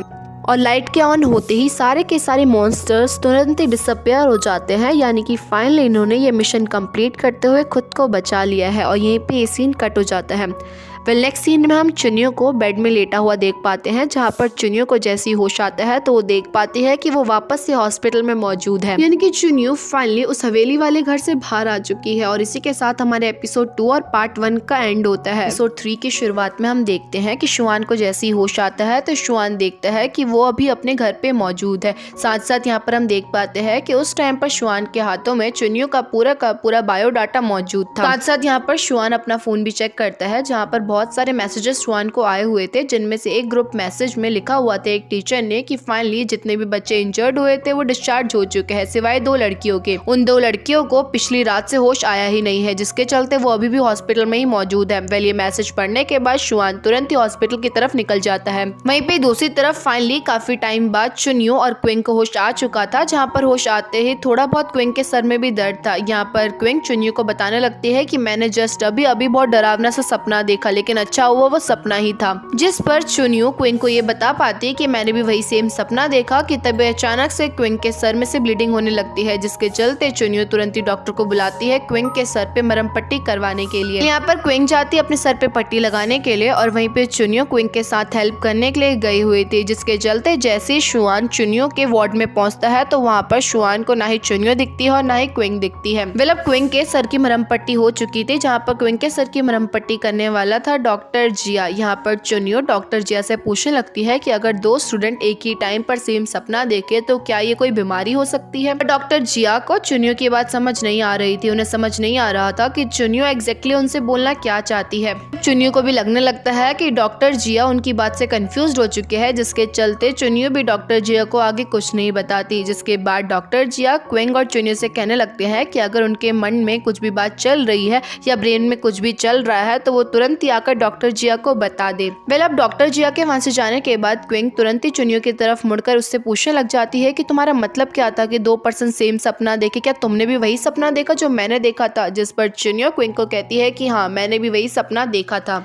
वेल अब हम वापस से शुआन को देख पाते हैं, जहाँ पर शुआन चुनियो और क्विंग से तो नहीं मिल पाया था, जिसके चलते शुआन जा रहा था दूसरे वार्ड की तरफ यांग और जियांग से मिलने के लिए। यहाँ पर शुआन दूसरे वार्ड की तरफ जाते टाइम एक डेड बॉडी को वहां से लेके जाता हुआ देख पाता है, जहाँ पर उस पर्सन का फेस तो ढका हुआ था, लेकिन शुआन की नजर गई थी उस पर्सन के हाथ पर, जहाँ पर उस पर्सन के हाथों में जो निशान लगा हुआ था वो बिल्कुल ही सेम टू सेम शुआन ने कल हेन के हाथों में भी देखा था, जब हेन गया हुआ था उस रेडियो को ऑन करने के लिए। वहीं पे हम यांग और जियांग को भी देख पाते हैं, जो कि अपने वार्ड में बैठे हुए थे, लेकिन इनको टेंशन हो रही थी हेन की, क्योंकि हेन भी उनके वार्ड में था, लेकिन जब से वो उठे हैं तब से उन्हें हेन दिखाई ही नहीं दे रहा। इवन यहाँ पर यांग काफी कॉल भी कर चुका है हेन को, लेकिन इसके बावजूद भी हेन उनका कॉल पिक नहीं कर रहा। यहाँ पर यांग को एक बार फिर से डर लगने लगता है। यांग को लगने लगता है कि कहीं जो कुछ भी पिछली रात हुआ वो सच तो नहीं था, क्योंकि जियांग और यांग को बिल्कुल ही सेम टू सेम सपना आया है, कहीं सच में हेन मर तो नहीं गया। जिस पर जियांग एक बार फिर से यांग को हौसला देते हुए कहने लगता है कि तुम्हें ज्यादा चिंता करने की जरूरत नहीं है, हेन को कुछ नहीं हुआ होगा, हमने सिर्फ और सिर्फ सपना ही देखा होगा, ये बिल्कुल भी हकीकत की बात नहीं है, हेन गया होगा किसी काम से बाहर। पर यांग चुप बैठने वालों में से नहीं था, जिसके चलते यांग तुरंत ही अपने रूम से बाहर निकल कर लग जाता है हॉस्पिटल में हेन को ढूंढने में। यहाँ पर जियांग एक बार फिर से यांग को शांत करवाने के लिए उसके पास जाता है और उसे समझाने लगता है कि जो कुछ भी हमने पिछली रात देखा वो सिर्फ और सिर्फ हमारा सपना था, वो हकीकत बिल्कुल भी नहीं है। तुम खुद ही सोचो, जितने भी पर्सन हमने वहाँ पर देखे थे वो सारे के सारे अननोन थे, क्योंकि रियल लाइफ में वो एग्जिस्ट करते ही नहीं है, वो सिर्फ और सिर्फ हमारी इमेजिनरी दुनिया थी, और वहाँ पर जितने भी लोग हमारे साथ थे वो सारे के सारे फेक थे। तुम खुद ही सोचो चुनियो और शुआन कितने ज्यादा पावरफुल पर्सन थे, ऐसा रियल लाइफ में कोई पर्सन हो भी सकता है। वेल यांग जियांग की बातों से कन्विंस होने ही वाला था कि इतने में यांग की नजर पड़ती है दूर खड़े शुआन पर, जो कि उनसे बात करने के लिए वहां पर आया हुआ था, और ऑफ कोर्स सपने में भी उन्होंने शुआन को ही देखा था, यानी कि रियल वर्ल्ड में भी ये लोग एग्जिस्ट करते हैं। इसी तरफ चुनियो और क्विंग भी काफी ज्यादा टेंशन और काफी ज्यादा कंफ्यूजन में थे, उन्हें समझ नहीं आ रहा था जो कुछ भी रात को हुआ वो असलियत थी या फिर सिर्फ और सिर्फ उनका सपना। जिसके बाद चुनियो भागते हुए निकल जाती है लिन के वार्ड की तरफ, क्योंकि लिन भी उनके साथ गेम में मौजूद था। अगर लिन ने भी उनकी तरह सेम सपना देखा होगा, यानी कि ये सब कुछ सच था। लेकिन जब चुनियो लिन से मिलती है तो यहाँ पर लिन बिल्कुल ही नॉर्मल रिएक्ट कर रहा था चुनियो के सामने। इवन लिन तो चुनियो के सामने रात के सपने की बात तक नहीं कर रहा था, और इवन चुनियो यहाँ पर ये भी नोटिस करती है कि कल रात तो लिन के पैरों में काफी तगड़ी चोट लग गई थी, लेकिन लिन बिल्कुल ही नॉर्मल वे में अभी चल रहा है, यानी कि हो सकता है जो कुछ भी उन्होंने देखा वो सपना था उनका। अब वापस से सीन श्वान की तरफ शिफ्ट होता है जहाँ पर जियांग और यांग ने श्वान को दोनों तरफ से घेरा हुआ था और यहाँ पर जियांग श्वान से पूछने लग जाता है कि तुम साफ साफ सच सच बता दो कि हेन कहाँ पर है, हो ना हो इन सब चीज के पीछे तुम्हारा हाथ है। जिस पर श्वान कहने लगता है कि मुझे मालूम है कि हेन अभी कहाँ पर होगा, इस बारे में हमें कौन बता सकता है। जिसके बाद श्वान यांग और जियांग को लेके जाता है डायरेक्टर चेन के पास। वेल वो हॉस्पिटल के हेड है और उनके लिए तो बहुत ईजी है ये पता करना कि उनका पेशेंट हॉस्पिटल रूम से कहाँ गया था। जहाँ पर डायरेक्टर चेन से पूछने के बाद श्वान यांग और जियांग को मालूम पड़ता है कि हेन तो सुबह सुबह ही निकल गया था अपने घर के लिए, वो बिल्कुल ठीक हो चुका था, जिसके चलते वो बिना अपने दोस्तों को बताए घर के लिए पहले ही निकल गया। और जब पेशेंट हॉस्पिटल से सही सलामत बाहर जा चुका है वो भी खुद की मर्जी से, तो इसके आगे के बारे में हॉस्पिटल के डॉक्टर्स को कैसे मालूम होगा। यहाँ पर डायरेक्टर चेन के मुँह से ऐसी बात सुनकर यांग और जियांग काफी ज्यादा खुश हो जाते हैं। इवन वो लोग रूम से बाहर निकलने के बाद भी काफी ज्यादा खुश थे क्योंकि उनके अकॉर्डिंग हेन अभी भी जिंदा है और सही सलामत है। जिसके बाद जियांग श्वान की तरफ देखते हुए कहने लगता है कि तुम चाहते क्या हो, तुम्हें कुछ भी अगर मालूम है तो साफ साफ हमें बता दो। जिसके जवाब में श्वान जियांग और यांग से कहने लगता है कि कल उस बिल्डिंग में मैं भी तुम्हारे साथ मौजूद था और कल जो कुछ भी हुआ वो मेरे अकॉर्डिंग सपना बिल्कुल भी नहीं था, वो सब कुछ असलियत थी। श्वान आगे कहता है कि लेकिन अभी हमें इस चीज के बारे में नहीं सोचना चाहिए, हमारा मेन फोकस होना चाहिए हेन के बारे में पता करना, क्योंकि एक बार अगर हमें हेन मिल गया तो हमारे सारे सवालों का जवाब भी मिल जाएगा हमें। यहाँ पर एक बार फिर से श्वान चुनियो और क्विंग के रूम की तरफ जाता है जहाँ पर इवन इस बार श्वान चुनियो को देख भी लेता है, लेकिन उस टाइम पर चुनियो अपने फोन में काफी ज्यादा बिजी थी और काफी ज्यादा हैप्पी भी दिखाई दे रही थी, जिसके चलते श्वान चुनियो से मिलने के लिए अभी नहीं जाता। अब ऐसी रात हो जाती है जहाँ पर यांग और जियांग हल्के फुल्के दुखी थे। यहाँ पर ये दोनों के दोनों इस बात को लेके दुखी थे कि उनका दोस्त अभी तक उन्हें नहीं मिला है और ना ही उनके दोस्त ने उनको कांटेक्ट करा, जिसके चलते यहाँ पर हल्का फुल्का ये लोग ड्रिंक भी करते हैं और यहाँ पर बात करते करते जियांग खड़े हो जाता है और खड़े होकर बात करने लगता है यांग से। तभी अचानक से जियांग की नजर पड़ती है बेड के नीचे पड़े हुए फोन पर और जियांग देख पाता है कि वो फोन और किसी का नहीं बल्कि हेन का है। यहाँ पर जियांग ये सब कुछ देखने में लगा हुआ था कि तभी हम यांग को देखते हैं जो कि थोड़ा सा ही अल्कोहल पीने के बाद अचानक से बेहोश हो जाता है। और इतना ही नहीं बल्कि कुछ ही देर में जियांग को भी हल्की फुल्की नींद आने लगती है और जियांग भी चले जाता है अपने बेड में सोने के लिए। वहीं पे दूसरी तरफ श्वान भी ब्रेन के बारे में इंफॉर्मेशन इकट्ठा करने में लगा हुआ था, क्योंकि श्वान के अकॉर्डिंग जो कुछ भी उनके साथ हुआ हो ना हो इन सब चीज का कनेक्शन उनके ब्रेन से है। जहाँ पर श्वान ये सब कुछ देख ही रहा था कि तभी अचानक से श्वान को भी नींद आने लगती है और श्वान भी वहीं पे सो जाता है। मतलब यहीं पे सीन कट होता है और नेक्स्ट सीन में हम देख पाते हैं कि ये पांचों के पांचों एक बार फिर से उसी हवेली में पहुंच चुके थे। यहाँ पर इवन अब इन सबको भी हल्का हल्का समझ आने लग गया था कि जो कुछ भी पिछली रात हुआ वो बिल्कुल भी सपना नहीं है, ये जो कुछ भी हो रहा है वो हकीकत है। इवन यहाँ पर चुनियो भी लिन से पूछने लगती है कि जब मैं आपके पास आई थी तो आपने उस टाइम पर मुझे सपने के बारे में क्यों नहीं बताया, जिस पर लिन कहने लगता है कि मुझे लग रहा था कि जो कुछ भी हुआ था वो सच में कोई सपना होगा और मैं फालतू में किसी को टेंशन नहीं देना चाहता था और इसी रीजन की वजह से मैंने कुछ भी तुमसे उस टाइम पर नहीं कहा। वेल ये आपस में बात कर रहे थे कि तभी अचानक से इनके सामने कुछ बैचेस आ जाते हैं जहाँ पर हर पर्सन के लिए एक एक बैच वहाँ पर मौजूद था और इवन उन बैचेस के ऊपर कुछ न कुछ लिखा हुआ था सिवाय चुनियों के, यानी कि चुनियों का बैच बिल्कुल ही ब्लैंक था और वहीं पे सभी लोगों के बैचेस में कुछ ना कुछ लिखा हुआ था। अब ये क्यों हुआ और चुनियों को ब्लैंक क्यों मिला बैच वो तो हमें आगे ही मालूम पड़ेगा। पहले सभी अपने बैचेस को देख ही रहे थे कि तभी अचानक से एक बार फिर से इनके सामने बड़ी सी स्क्रीन ओपन होती है जहाँ पर इस बार उस स्क्रीन के ऊपर बना हुआ था नियान। और फिर होना क्या था, पिछली बार की तरह इस बार भी नियान उस स्क्रीन से बाहर आ जाता है, लेकिन बाहर आते ही उनके ऊपर अटैक नहीं करता। अचानक से नियान के बाहर आते ही वहाँ पर गाना बजने लगता है, जिसके चलते नियान वहीं पे खड़े होकर थोड़ा बहुत डांस करता है और एक एक कर सभी पर्सन को काफी ढंग से देखता है। कुछ देर सेम बीट बजने के बाद अचानक से बीट चेंज आती है और ठीक उसी टाइम पर अचानक से नियान देखता है जियांग के बैच को। और फिर होना क्या था, इसके बाद नियान पीछे पड़ जाता है जियांग के। शुरुआत में तो यांग और जियांग एक साथ भाग रहे थे और भागते भागते यहाँ पर यांग गिर भी जाता है, जिसके चलते अब यांग को लगने लगता है कि अब वो गया, अब वो मारा जाएगा। पर नियान यांग को टच तक नहीं करता और जियांग के ही पीछे लगा रहता है उसको खत्म करने के लिए। इवन इस चीज को देखकर सभी लोगों को भी समझ आ जाता है कि नियान सिर्फ और सिर्फ जियांग के पीछे पड़ा हुआ है, उसे बाकी लोगों से कोई फर्क नहीं पड़ता। और इतना ही नहीं, ये लोग ये भी नोटिस करते हैं कि जो अभी सॉन्ग बज रहा है और जियांग के बैच में जो वर्ड लिखा हुआ था वो दोनों के दोनों एक दूसरे से कनेक्टेड है और यही मेन रीजन हो सकता है कि क्यों नियान सिर्फ और सिर्फ जियांग को ही मानने पर तुला हुआ है। इवन इस चीज को जियांग भी नोटिस कर चुका था, जिसके चलते जियांग तुरंत ही अपने हाथ में पकड़े हुए बैच को फेंक देता है, बट इस चीज का कुछ भी फायदा नहीं होता क्योंकि वो बैच तुरंत ही जो है वेपर बन के एक बार फिर से जियांग के गले में लग जाता है। यानी कि जियांग के पास खुद को सेव करने का सिर्फ और सिर्फ एक ही रास्ता है, कैसे भी करके भागते रहना और किसी भी कीमत पर नियान मैन के हाथ ना आना। यहाँ पर हम जियांग के थोड़े बहुत सेल्फिशनेस को भी देख पाते हैं, जहाँ पर जियांग भागते भागते अचानक से यांग के साथ अपने बैच को एक्सचेंज कर लेता है। और अब होना क्या था, अब नियान सीधा पड़ जाता है यांग के पीछे क्योंकि यांग के पास वो बैच था। पर जियांग इतना भी बुरा नहीं था क्योंकि भले जियांग ने यान के साथ अपने बैच को एक्सचेंज करवा लिया था, लेकिन इसके बावजूद भी जियांग भागता हुआ श्वान के पास जाता है और उससे रिक्वेस्ट करने लगता है कि प्लीज तुम अपना बैच यांग के साथ एक्सचेंज कर लो, क्योंकि जियांग किसी भी कीमत पर अपने फ्रेंड को नहीं खोना चाहता था और इसके बदले में जियांग हमेशा स्वान की बात मानेगा। यानी कि आज के बाद से जियांग स्वान के साथ मिलकर ही काम करेगा। और अब जियांग ने इतनी ज्यादा रिक्वेस्ट करी थी स्वान को और प्रॉमिस भी किया था, जिसके चलते होना क्या था, स्वान तुरंत ही भागता हुआ जाता है और यांग के साथ अपने बैच को एक्सचेंज कर लेता है। वेल ये सब कुछ चल ही रहा था, यानी कि स्वान ने यांग के साथ अपना बैच एक्सचेंज कर लिया था, जिसके चलते अब नियान पड़ा हुआ था स्वान को खत्म करने के लिए कि तभी अचानक से क्विंग को याद आता है कि उसे तो चुनियो कहीं पे दिखाई दे ही नहीं रही।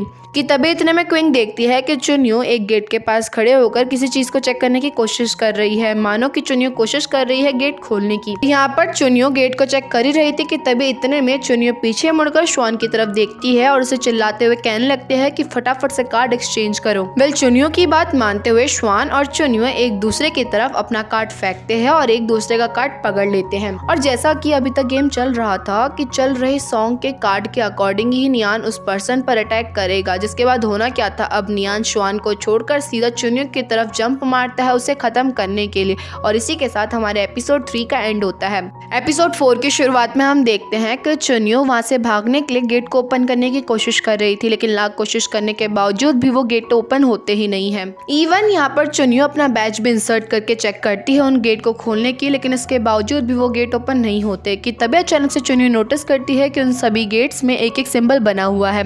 वहाँ पर टोटल 5 गेट्स मौजूद थे और उन सभी गेट्स में एक एक सिंबल मौजूद था जो कि बिल्कुल ही सेम टू सेम वही सिंबल थे जो कि बाकी लोगों के बैच में बने हुए हैं। और जैसा कि हमें मालूम है कि चुनियो का बैच तो पूरा का पूरा ब्लैंक है, जिसकी वजह से चुनियो समझ चुकी थी कि गेट को ओपन करने के लिए सेम वर्ड वाला बैच ही इसके अंदर इंसर्ट करना होगा। अब ड्रामा थोड़ा आगे बढ़ता है, जहाँ पर चुनियो ने श्वान के साथ बैच को एक्सचेंज कर लिया था, जिसके चलते अब नियान भागता है चुनियो को खत्म करने के लिए। लेकिन इससे पहले कि नियान चुनियो को नुकसान पहुंचा पाता, सही टाइम पर चुनियो उस बैच को इंसर्ट कर देती है गेट में। और फिर इसी के साथ हो जाता है अचानक से नियान ब्लास्ट, जहाँ पर नियान ब्लास्ट होते ही पंखड़ियों में कन्वर्ट हो जाता है और तुरंत ही वो गेट भी ओपन हो जाता है। वेल अब गेट खुल चुका था, जिसके चलते सभी लोग गेट के अंदर एंट्री मार लेते हैं। यहाँ पर अंदर जाने के बाद सभी लोग चुनियो और श्वान की तारीफ कर रहे थे क्योंकि उन दोनों ने अपनी लाइफ को रिस्क में डालकर बाकियों की जान जो बचाई थी। इवन जियांग और यान भी अब चेंज हो चुके थे, उन्होंने डिसाइड किया था कि वो श्वान की बात मानेंगे। इवन जियांग ये तक कहता है श्वान को कि आज के बाद से श्वान उसका भाई जैसा हुआ। पर खैर अब ये लोग आगे आगे रास्ते में चल ही रहे थे कि तभी अचानक से उनके सामने एक और गेट आता है, जिसको खोलते ये लोग देख पाते हैं कि ये लोग वापस से उसी हॉल में पहुंच चुके हैं जहाँ से इन्होंने शुरू करा था। ये चीज़ इन सब के लिए काफ़ी ज़्यादा कंफ्यूजिंग थी क्योंकि इनके अकॉर्डिंग इन्होंने तो टास्क कंप्लीट कर दिया है, बट एक्चुअली में तो ये टास्क कंप्लीट हुआ ही नहीं है। यानी कि इस गेम को कंप्लीट करने के लिए इनको कोई और तरकीब निकालनी पड़ेगी। लेकिन खैर अब ये लोग तो हॉल में पहुंच चुके थे, जिसके चलते एक बार फिर से इन लोगों को यही गेम खेलना था। बट अच्छी बात तो यहाँ पर ये थी कि इन लोगों को अभी मालूम है कि किस तरह से इनको गेम खेलना है और किस तरह से नियान से उनको बचना है। जिसके बाद सभी पर्सन अपने अपने बैच वर्ड के अकॉर्डिंग अपने अपने गेट पे खड़े हो जाते हैं। इवन यहाँ पर चुनियो अपना बैच लिन के साथ भी एक्सचेंज कर लेती है क्योंकि चुनियो का बैच ब्लैंक था और उसके ऊपर कोई भी अटैक नहीं करेगा। लेकिन लिन के पैर में अभी चोट लगी हुई थी, जिसके चलते उनका भाग पाना थोड़ा सा मुश्किल था।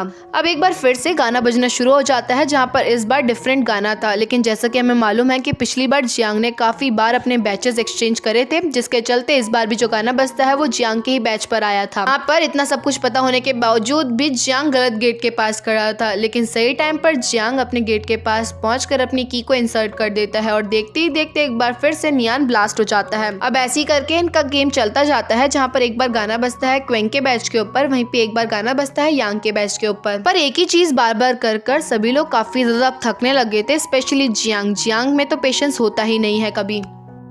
जियांग को समझ नहीं आ रहा था कि वो किस तरह से इस लूप से बाहर निकलेंगे, क्योंकि अगर ऐसे ही चलता रहा तो वो जिंदगी भर यही खेलते रह जाएंगे। जिस पर श्वान जियांग को मोटिवेट करते हुए कहने लगता है कि हमें इस गेम को खेलते रहना चाहिए, क्योंकि गेम को खेलने के बाद ही हमें रास्ता मिल पाएगा इस गेम से बाहर निकलने का।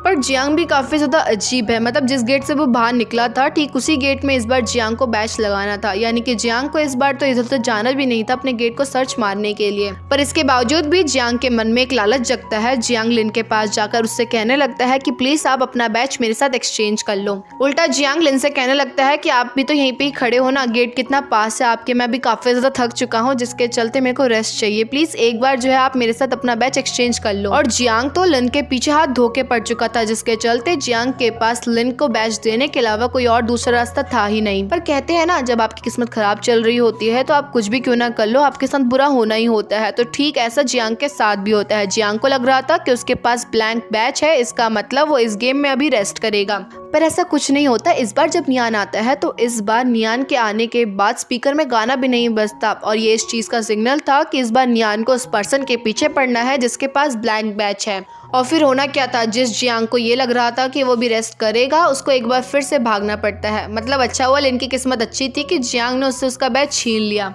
पर इस मैच में बहुत बड़ी प्रॉब्लम आ चुकी थी। यहाँ पर कोई भी ऐसा गेट मौजूद नहीं था जिसमें कोई भी सिंबल ना बना हो, जिसके चलते जियांग को समझ नहीं आ रहा था कि वो जाए तो किस गेट के पास जाए और किस गेट के अंदर इस चाबी को डाले। और फिर होना क्या था, जियांग काफी देर तक भागता रहता है और एक टाइम ऐसा आ जाता है कि उल्टा नियान के हाथों जियांग थोड़ा सा घायल हो जाता है। लेकिन इससे पहले कि नियान जियांग को मार पाता, इतने में यांग आ जाता है जियांग के पास और उसके साथ अपने बैच को एक्सचेंज कर लेता है। और यांग ने ये सब कुछ इसलिए करा क्योंकि यांग के लिए भी जियांग काफी ज्यादा इम्पोर्टेंट था, जिसके चलते अब नियान पीछे पड़ जाता है यांग के उसे खत्म करने के लिए। और यांग कितना भी क्यों ना भाग ले और कितना भी एथलीट टाइप का पर्सन क्यों ना हो, लेकिन एक ना एक बार तो उसे थकना था ही।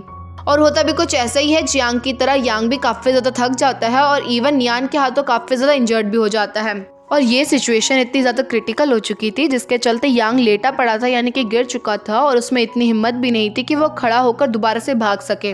जिस पर जियांग यांग को बचाने के लिए यांग को कहने लगता है कि मुझे अपना बैच फेंक कर दो।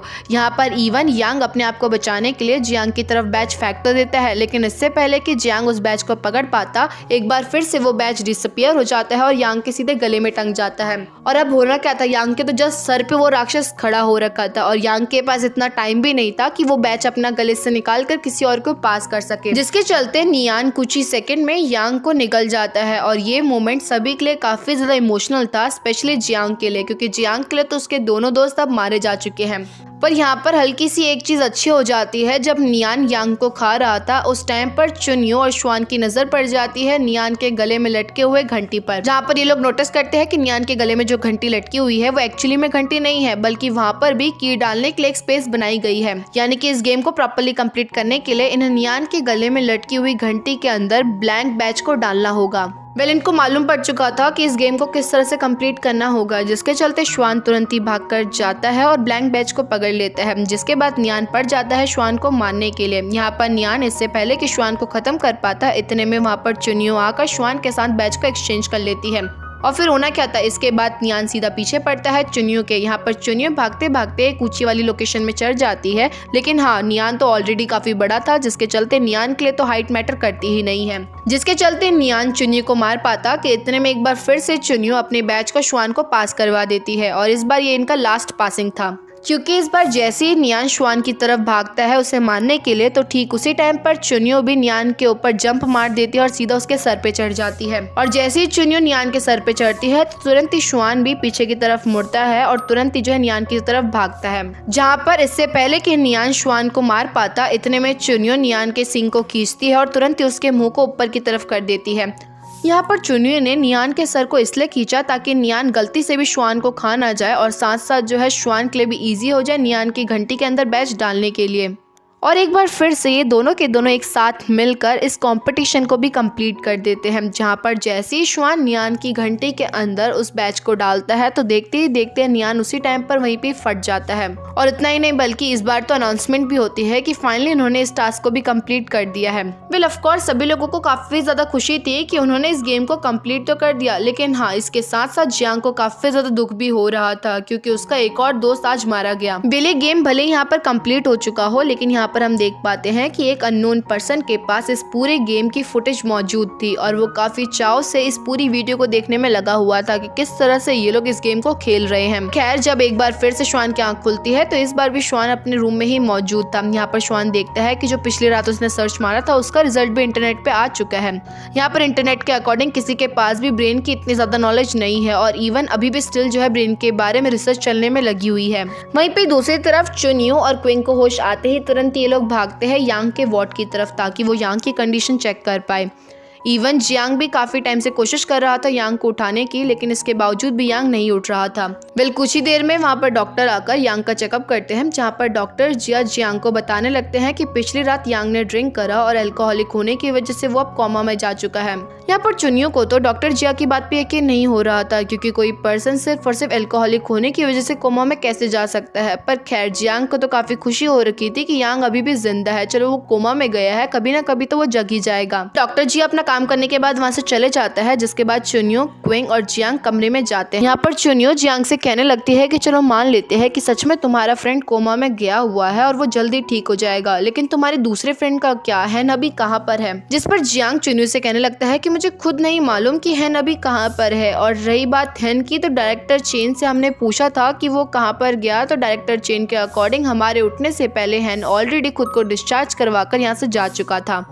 पर खैर, इसके बावजूद भी चुनियो जियांग से यही कहती है कि उसके अकॉर्डिंग यांग कोमा में नहीं गया है, स्पेशली अल्कोहलिक होने की वजह से तो बिल्कुल भी नहीं गया है कोमा में। हो ना हो, इन सब चीज के पीछे उस गेम का हाथ है, क्योंकि जैसे ही हमने कल नियान को खत्म करा तो ठीक उसी टाइम पर अनाउंसमेंट भी हुई थी कि हम इस कॉम्पिटिशन को जीत चुके हैं। चुनियो की बात सुनकर क्विंग काफी डर चुकी थी, जिसके चलते क्विंग चुनियो से कहने लगती है कि हमें पुलिस में कंप्लेन लिखवा देनी चाहिए। और ये आइडिया जियांग को भी काफी पसंद आया था, जिसके चलते इवन जियांग अपने फोन को उठाकर पुलिस को कॉल करने ही वाला था कि इतने में चुनियो जियांग को रोक देती है। यहाँ पर चुनियो जियांग को कहने लगती है कि तुम पुलिस वाले को बताओगे क्या, क्योंकि पुलिस वाले तो यही कहेंगे कि यांग अभी इसलिए बेहोश पड़ा हुआ है क्योंकि उसने अल्कोहल पी थी और इस रीजन की वजह से वो कोमा में भी चले गया। और रही बात उस गेम की, तो हमें रात होती है अचानक से नींद आने लगती है और तुरंत ही हम उस गेम में एंट्री मार लेते हैं। लेकिन इस चीज का एविडेंस हम पुलिस वालों को कैसे देंगे, उन्हें कैसे समझाएंगे कि हमारे साथ ये सब कुछ हो रहा है? हमें तो वो पागल समझेंगे। यहाँ पर जियांग को भी चुनियो की कही हुई बात सही लगती है, जिसके चलते जियांग पुलिस को कॉल करने वाला प्लान कैंसिल कर देता है। अब इसके बाद चुनियो वहाँ से जाने से पहले जियांग से कहने लगती है कि तुम्हें जल्द से जल्द अपने फ्रेंड हैन को ढूंढना पड़ेगा, क्योंकि एक वही है जो कि हमें सारे सवालों का जवाब दे सकता है। यहाँ पर चुनियो के मुंह से ऐसी बात सुनकर जियांग चुनियो से कहने लगता है कि तुम बिल्कुल ही जो है श्वान की तरह बातें करती हो, क्योंकि कल जब श्वान आया था हमसे मिलने के लिए तो कल श्वान ने भी यही कहा था कि हमें हैन को ढूंढना पड़ेगा सारे सवालों का जवाब ढूंढने के लिए। पर खैर, अब चुनियो और क्विंग की कंडीशन थोड़ी बहुत ठीक हो चुकी थी, जिसके चलते उन्हें हॉस्पिटल से डिस्चार्ज करवा दिया जाता है। यहाँ पर उन्हें हॉस्पिटल में लेने के लिए उनकी सीनियर चेंगजी आई हुई थी, वो भी अपनी कार लेकर। ये लोग कार में बैठकर हॉस्टल की तरफ जा ही रहे थे कि तभी अचानक से चेंगजी को श्वान का कॉल आता है, जहाँ पर श्वान का नाम सुनकर चुनियो थोड़ा सा हैरान रह जाती है। चेंगजी श्वान से बात करने के बाद जैसी फोन को कट करती है तो चुनियो चेंगजी से पूछने लग जाती है कि क्या हमारे कॉलेज में श्वान भी रहता है।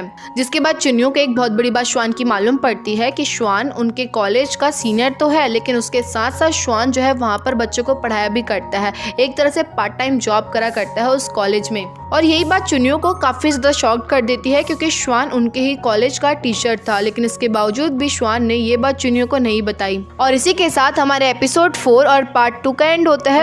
एपिसोड 5 की शुरुआत में हम देखते हैं कि चुनियो हॉस्टल पहुंचकर तुरंत एक क्विंग को रूम के लिए भेज देती है और उसके बाद अकेली चली जाती है ओल्ड बिल्डिंग की तरफ।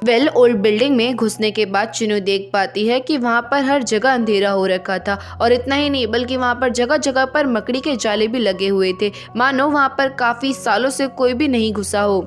यानी कि उस बिल्डिंग को देखकर ऐसा बिल्कुल भी नहीं लग रहा था कि चुनियो पिछली रात ही उस बिल्डिंग में गई होगी। पर खैर, चुनियो स्टिल कमरों को ढंग से देखने में लगी रहती है, क्या पता चुनियो को कोई सबूत मिल जाए।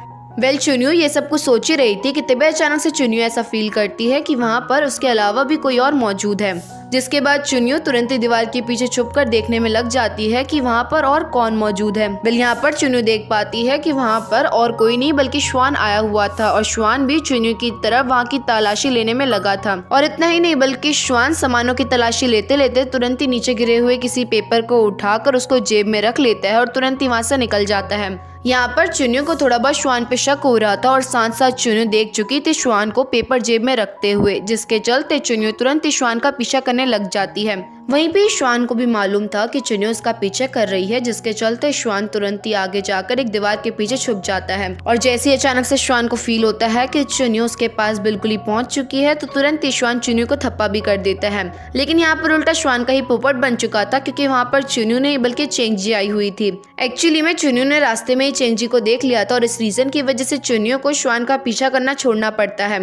साथ साथ यहाँ पर चेंजी श्वान को देखते श्वान को आज रात की फ्रेशर पार्टी के लिए इनवाइट करती है और कहने लगती है कि इस पार्टी में प्लीज आप जरूर आना। वेल, अब क्विंग जब अपने रूम में पहुंचती है तो वहाँ पर जाकर क्विंग को मालूम पड़ता है कि उसके लिए कोई पार्सल आया हुआ है। क्विंग उस बॉक्स को देखकर थोड़ी सी कंफ्यूज हो जाती है, क्योंकि क्विंग ने रिसेंट में कोई भी चीज ऑर्डर करी ही नहीं। पर खैर क्विंग बिना कुछ सोचे समझे तुरंत ही उस बॉक्स को ओपन करती है, जिसके अंदर क्विंग के लिए गेम खेलने का एक इक्विपमेंट भेजा हुआ था। वेल, इस इक्विपमेंट का नाम मुझे तक नहीं मालूम, तो अगर आप लोगों को मालूम होगा तो प्लीज आप लोग मुझे कमेंट सेक्शन में जरूर बता देना। लेकिन हाँ, इस इक्विपमेंट को हम अपनी आईज में लगाकर गेम खेलते टाइम बिल्कुल वर्चुअल फीलिंग ले सकते हैं। यानी कि क्विंग को किसी ने गेम भेजा हुआ था और सिर्फ क्विंग को ही नहीं बल्कि चुन्नियों के लिए भी बिल्कुल ही सेम टू सेम ब्रांड का किसी ने गेम भेजा था। नेक्स्ट सीन में हम बुवान को देख पाते हैं, जहाँ पर बुवान के हाथ में बिल्कुल ही सेम टू सेम उसी ब्रांड का गेम मौजूद था, जो कि क्विंग और चुन्नियों के रूम में डिलीवर करा गया था। साथ साथ यहाँ पर बुवान कैंटीन में खाना खाने के लिए गया हुआ था और कैंटीन की लाइन में लगा हुआ था कि तभी अचानक से वहाँ पर चुन्नी पहुंच जाती है। वेल, चुन्नी यहाँ पर आई हुई थी श्वान को फॉलो करते हुए, लेकिन चुन्नी नहीं चाहती थी कि श्वान उसको नोटिस करे और इसी रीजन की वजह से चुन्नी भी बुवान के पीछे खाने वाली लाइन में लग जाती है। यहाँ पर बुवान चुन्नी को देखकर उससे बात करने की कोशिश करता है और साथ साथ ये भी कहने लगता है कि हम दोनों सेम ही स्कूल में पढ़ा करते थे। पर चुन्नी तो बुवान को जानती तक नहीं थी और ना ही इससे पहले चुन्नी ने कभी बुवान को देखा था कि तभी अचानक से चुन्नी की नजर पड़ती है बुवान के गेम पर, जिस पर बुवान चुन्नी को बताने लगता है कि ये गेम रिसेंट में ही आया है और काफी ज्यादा ट्रेंडिंग में चल रहा है और इसी रीजन की वजह से मैंने ये गेम खरीदा। पर इस गेम को खरीदने में मेरी हालत खराब हो गई, क्योंकि मार्केट में इसके कुछ ही स्टॉक आते और बहुत ही जल्दी बिक जाते। वेल, चुन्नी बुवान की बातें सुनी रही थी कि इतने में चुन्नी देखती है कि श्वान तो वहाँ से गायब हो चुका है। तभी इतने में चुन्नी के खाना लेने का भी नंबर आ जाता है, जिसके बाद यहाँ पर खाना सर्व कर रहा था लाओलिन, जो कि चुन्नी को देखते ही चुन्नी की प्लेट में काफी सारा खाना डालता है। और जब चुन्नी के बाद बुवान का नंबर आता है खाना लेने का, तो उस टाइम पर लाओलिन बुवान की प्लेट में काफी कम खाना डालता है, जिसे देखकर बुवान को लगने लगता है कि शायद से ये फूड सर्विंग वाला पर्सन हमारे साथ भेदभाव करने में लगा हुआ है। पर बुवान को क्या पता कि लाओलिन चुन्नी को ऑलरेडी जानता है और इवन गेम के दौरान चुन्नी ने अपना ब्लैंक बैच लाओलिन को सौंपा था, क्योंकि उसके पैरों में लगी हुई थी। ड्रामा थोड़ा आगे बढ़ता है, जहाँ पर रात हो चुकी थी, यानी कि फेयरवेल पार्टी भी शुरू हो गई थी। वेल, उस फेयरवेल पार्टी में सभी लोग गए हुए थे, जहाँ पर चुन्नी और क्विंग एक साथ बैठे हुए थे और वहीं पे श्वान सबसे आगे वाली सीट पर। यहाँ पर सभी लोगों का ध्यान था फेयरवेल पार्टी के प्रोग्राम में, वहीं पे दूसरी तरफ चुन्नी का ध्यान था सिर्फ और सिर्फ श्वान की तरफ। चुन्नी देखने में लगी हुई थी कि श्वान क्या क्या करने में लगा हुआ है। वहीं भी हम देख पाते हैं कि इस पार्टी में बुवान भी गया हुआ था, जहाँ पर बुवान सीट ढूंढते ढूंढते सीधा चले जाता है नान के बगल में बैठने के लिए, जहाँ पर बुवान को परफॉर्मेंस काफी अच्छी लगती है और इस रीजन की वजह से बुवान काफी खुश होते हुए तालियां बजाने लगता है। लेकिन बुवान को मालूम नहीं था कि उसकी बॉटल की कैप खुली हुई है, जिसके चलते बुवान की बॉटल में से थोड़ा बहुत पानी नान के कपड़ों में भी गिर जाता है। वेल, यहाँ पर शुरुआत में तो बुवान को लग रहा था कि नान एक लड़का है और इस रीजन की वजह से बुवान नान की हेल्प करने लग जाता है कपड़े पोंछने में। साथ साथ यहाँ पर बुवान नान को बड़ी कह के भी बुलाने लगता है, जिस पर नान बुवान से कहने लगती है कि मैं तुम्हारी बड़ी वडी नहीं हूँ। अब जब बुवान भी नान को ध्यान से देखता है तो तुरंत ही हंसने लग जाता है और कहने लगता है कि तुम तो एक लड़की हो, जिसके बाद बुवान नान को अपना इंट्रोडक्शन देने लग जाता है। यहाँ पर बुवान नान से थोड़ी बहुत बात करना चाहता था, लेकिन नान को तो बुवान में इंटरेस्ट था ही नहीं। अब कुछ ही देर में डांस परफॉर्मेंस भी होने लगती है, जहाँ पर लड़कियों को डांस करता हुआ देख नान भी इमेजिन करने लग जाती है कि किस तरह से वो भी स्टेज में परफॉर्मेंस दिया करती थी। वेल, नान अपने पास्ट को याद कर कर थोड़ा सा इमोशनल हो जाती है और तुरंत ही वहाँ से चली जाती है अपनी स्टिक लेकर।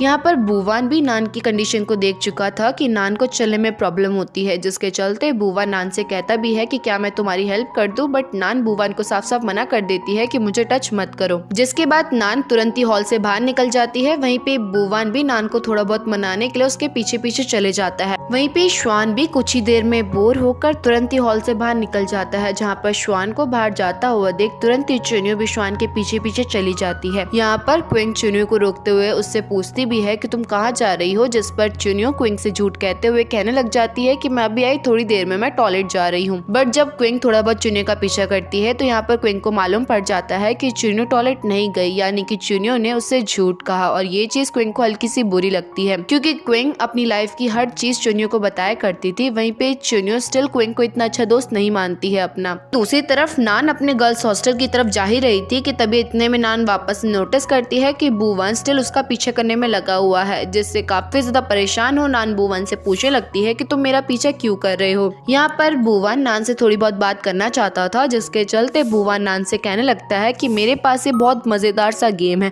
क्या तुम इस गेम को खेलना पसंद करोगी।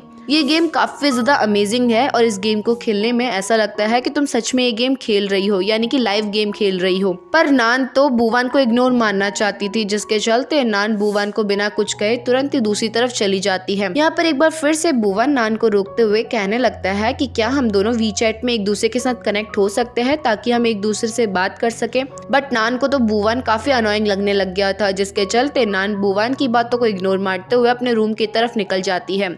अब नान अपने रूम में पहुंचकर कुछ देर चेयर में बैठी होती है कि इतने में नान की नजर पड़ती है क्विंग के टेबल में रखे हुए उसी गेम पर जो कि बूवन नान को खेलने के लिए कह रहा था। और यहीं पे ये सीन कट हो जाता है। तरफ क्विंग भी अपने हॉस्टल की तरफ जा रही थी, क्योंकि क्विंग के पास कोई भी उसका दोस्त था ही नहीं, तो वो पार्टी एंजॉय कैसे करती। इतने में रास्ते में क्विंग को एक कैट दिखाई देती है, जिसके साथ क्विंग थोड़ा बहुत खेलने लगती है कि तभी अचानक से क्विंग फील करती है कि उसके पीछे कोई आदमी मौजूद है।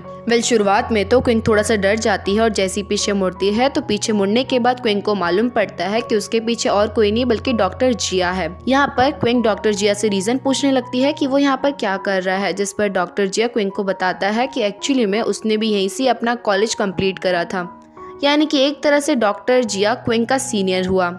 साथ साथ यहाँ पर बातों बातों में डॉक्टर जिया क्विंग से पूछने लगता है कि तुम्हारी फ्रेंड चुनियो कहाँ पर है, जिस पर क्विंग डॉक्टर जिया को बताती है कि मुझे नहीं मालूम कि वो कहाँ पर गई है। जहाँ पर क्विंग का ये जवाब सुनकर डॉक्टर जिया क्विंग से कहने लगता है कि तुम्हें कैसे नहीं मालूम कि चुनियो अभी कहाँ पर है, तुम दोनों बेस्ट फ्रेंड्स नहीं हो क्या, मुझे तो लगा था कि तुम दोनों काफी अच्छे फ्रेंड्स होगे। अब वापस हम चुनियो को देख पाते हैं, जहाँ पर चुनियो श्वान का पीछा करते करते उसके घर तक पहुँच गई थी। और इतना ही नहीं बल्कि चुनियो कोशिश करती है श्वान के गेट के लॉक को तोड़ने की। चुनियो श्वान के गेट को खोलने की कोशिश कर ही रही थी कि तब इतने में श्वान चुनियो के पीछे खड़े होकर उसे उल्टा डोर लॉक बताने लग जाता है। अब होना क्या था, चुनियो तो पकड़ी गई थी, जिसके चलते अब चुनियो बिना डरे श्वान के कमरे में घुसती है और इवन सारे कमरों की ढंग से तलाशी भी लेती है। यहाँ पर श्वान चुनियो के पीने के लिए पानी भी लेके आता है, जहाँ पर चुनियो ग्लास के ऊपर कुछ व्हाइट सा पाउडर देख पाती है और इस रीजन की वजह से उल्टा चुनियो पानी तक नहीं पीती, क्योंकि उसे लगने लगता है कि शायद से श्वान ने पानी में कुछ मिलाया हुआ है।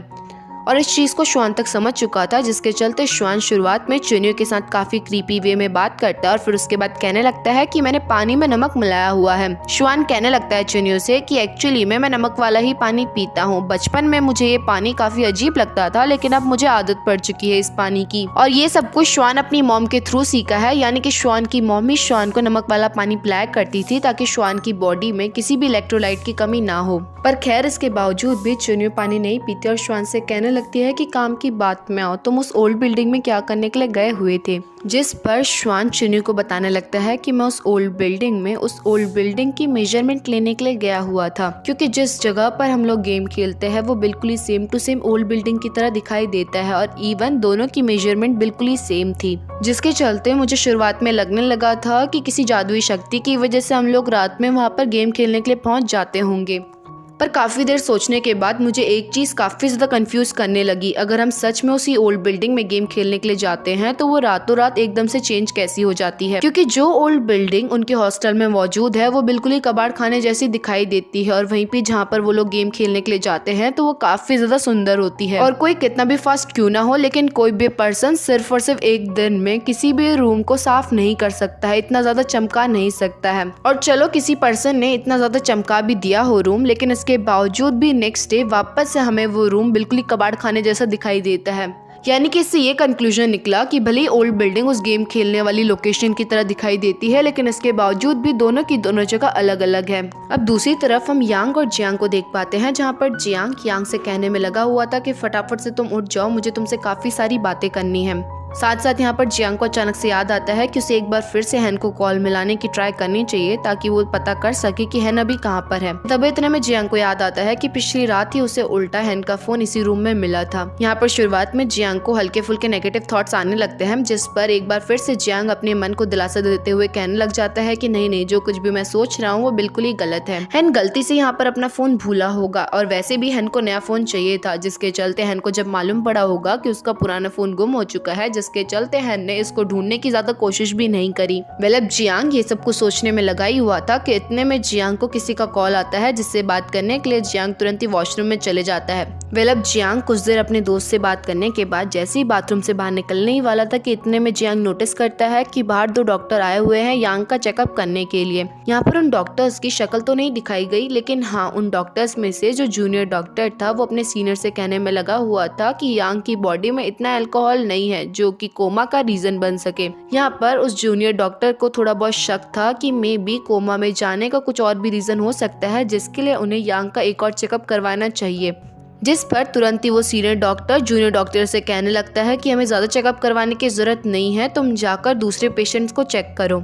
जिसके बाद जैसे ही वो जूनियर डॉक्टर वहाँ से जाता है तो तुरंत ही सीनियर डॉक्टर किसी को कॉल मिलाता है, जिसे वो बॉस कह के बुलाने लगता है। यहाँ पर वो सीनियर डॉक्टर उस पर्सन से कहने लगता है कि यांग की कंडीशन भी पिछले वाले पेशेंट की तरह हो चुकी है और वो गेम की वजह से कोमा में चले गया है। इवन यहाँ पर वो सीनियर डॉक्टर उस पर्सन से ये भी कहता है कि लोगों को हम पर शक हो रहा है हल्का हल्का, तो क्या हम इसे भी यहाँ से निकाल दे। वेल सीनियर डॉक्टर बात खत्म करने के बाद वहाँ से निकल जाता है, लेकिन वहीं पे दूसरी तरफ जियांग तो काफी ज्यादा शॉक में चले गया था, क्योंकि जियांग को मालूम पड़ गया था कि यांग का कोमा में जाने के पीछे का रीजन अल्कोहल नहीं बल्कि वो गेम है।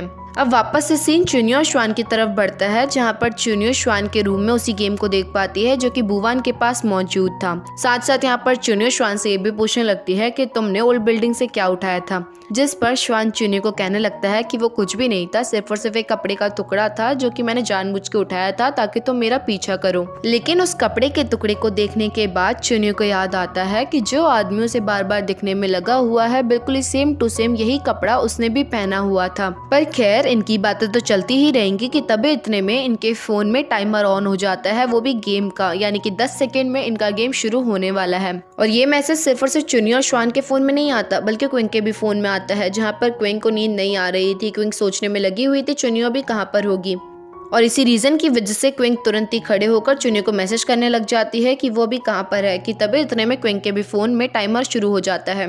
और इतना ही नहीं बल्कि ये टाइमर बुवान के फोन में भी ऑन हो जाता है, जहाँ पर बुवान उस गेम वाले हेलमेट को पहनकर उस गेम को एंजॉय करने में लगा हुआ था। वेल अब यहीं पे ये सीन कट होता है और नेक्स्ट सीन में हम एक बार फिर से चुनियो को लिफ्ट के अंदर देख पाते हैं। लेकिन इस बार जैसे ही चुनियो लिफ्ट से बाहर निकलती है तो यहाँ पर इस बार चुनियो ओल्ड बिल्डिंग में नहीं पहुंचती बल्कि किसी गाँव वाले लोकेशन में पहुंच चुकी होती है। अब एपिसोड 6 की शुरुआत में चुनियो एक गाँव की लोकेशन में पहुंच चुकी थी, जहाँ पर कुछ ही देर में श्वान भी आ जाता है। वेल यहाँ पर चुनियो श्वान को बताने लगती है कि जब वो गेम की लोकेशन में फर्स्ट टाइम पहुंची थी तो वहाँ पर उसने एक अननोन पर्सन को देखा था, और उसने उस अननोन पर्सन को सिर्फ और सिर्फ गेम में नहीं देखा बल्कि उसने उस अननोन पर्सन को अपने हॉस्टल के पास भी देखा था। इतना ही नहीं बल्कि श्वान ने जो कपड़े का टुकड़ा पकड़ा हुआ था वो उसी आदमी के कपड़े से मैच खाता है। ये बात सुनकर श्वान चुनियो को बताने लगता है कि मैं तो सबसे पहले पहुंच गया था उस ओल्ड बिल्डिंग में, लेकिन उसके बावजूद भी मैंने वहाँ पर अपने अलावा किसी और को नहीं देखा। और श्वान का मानना था कि उन्हें सबसे पहले उस अननोन आदमी को ढूंढना होगा, क्योंकि हो सकता है कि उस आदमी को बहुत सारी इन्फॉर्मेशन मालूम हो,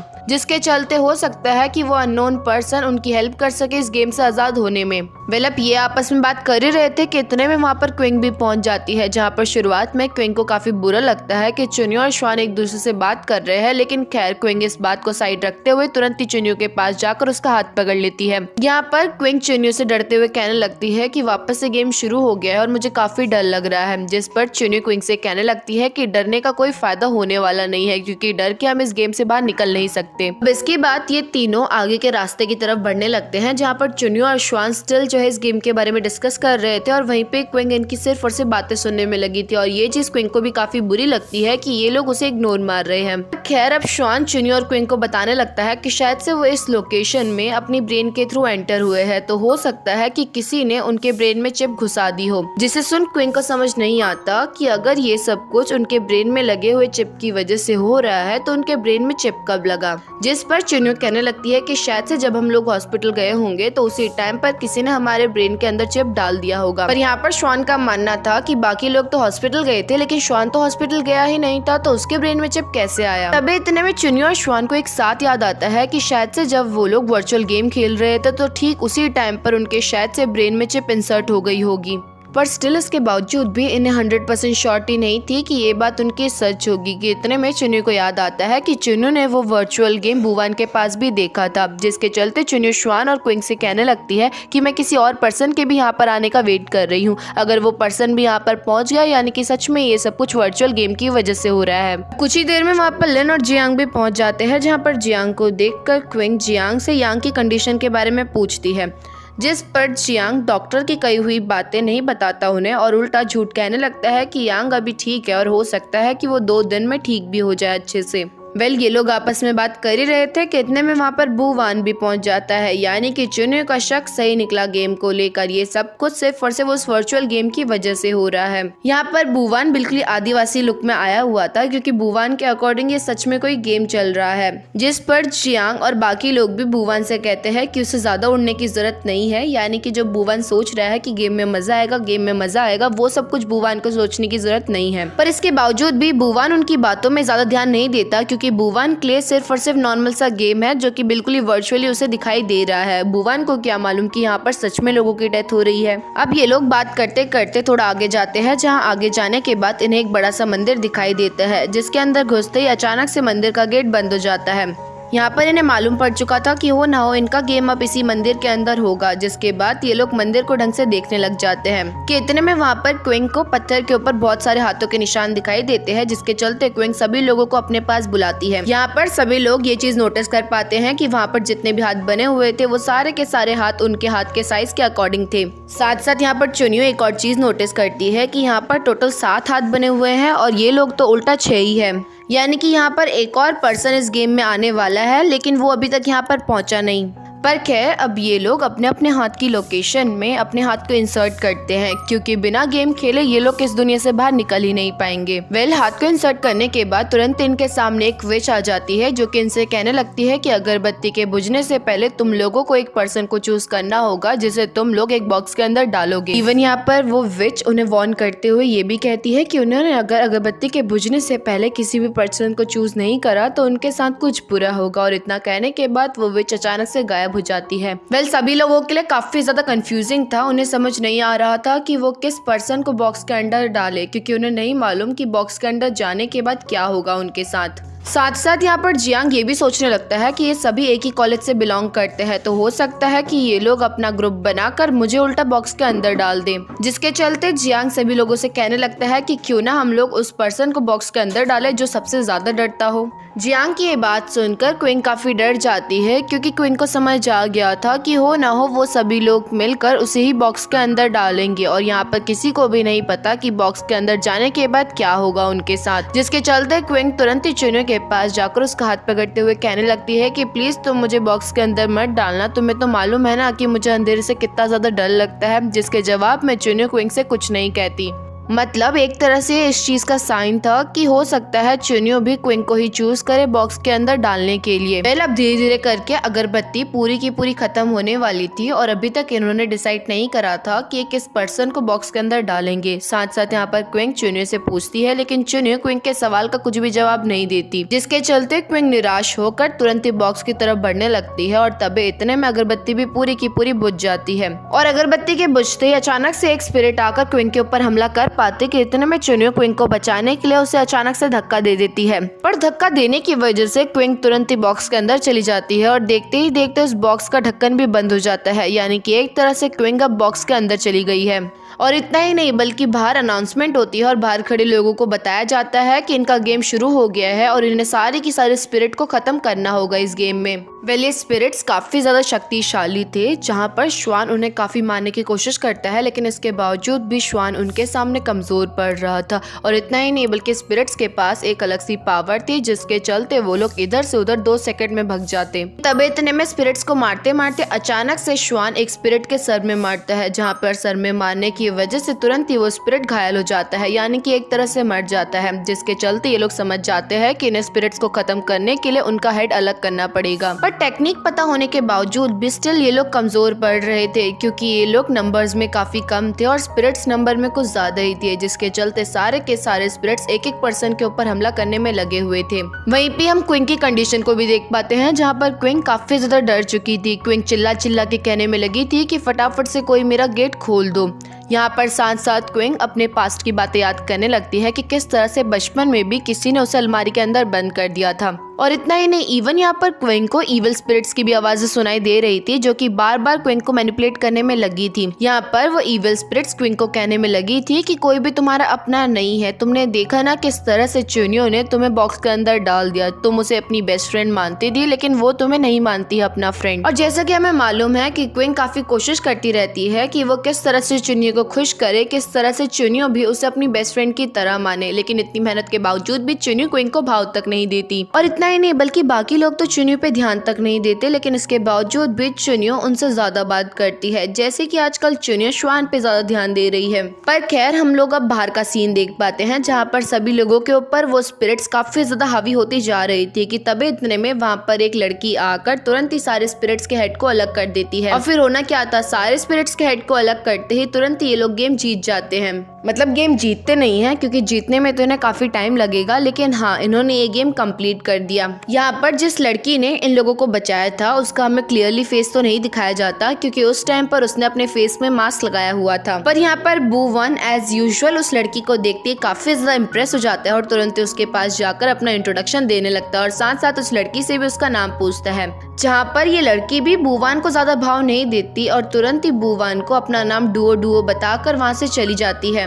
वेल ये मैच कंप्लीट हो चुका था, जिसके चलते बॉक्स भी ओपन हो जाता है। जहां पर बॉक्स के ओपन होते हैं क्विंग सबसे पहले चुनियो को देखती है, लेकिन इस बार क्विंग काफी ज्यादा गुस्से भरी नजरों से चुनियो को देख रही थी, क्योंकि इविल स्पिरिट्स ने क्विंग को इतना ज्यादा मैनिपुलेट कर दिया था, जिसके चलते क्विंग को भी लगने लगा था कि हाँ चुनियो मेरे से हेट करती है, चुनियो मेरे बारे में अच्छा नहीं सोचती। पर अगर क्विंग इस चीज को काफी अच्छे से सोचेगी तो शायद से आज क्विंग के लिए ही अच्छा हुआ। अगर क्विंग बॉक्स के अंदर नहीं जाती और इविल स्पिरिट अगर क्विंग के ऊपर हमला कर देती तो वो इजीली मारी जा सकती थी। पर बॉक्स के अंदर जाने के बाद क्विंग को तो सिर्फ और सिर्फ अंधेरे का सामना करना था, उसके ऊपर कोई अटैक करने वाला था ही नहीं वहाँ पर।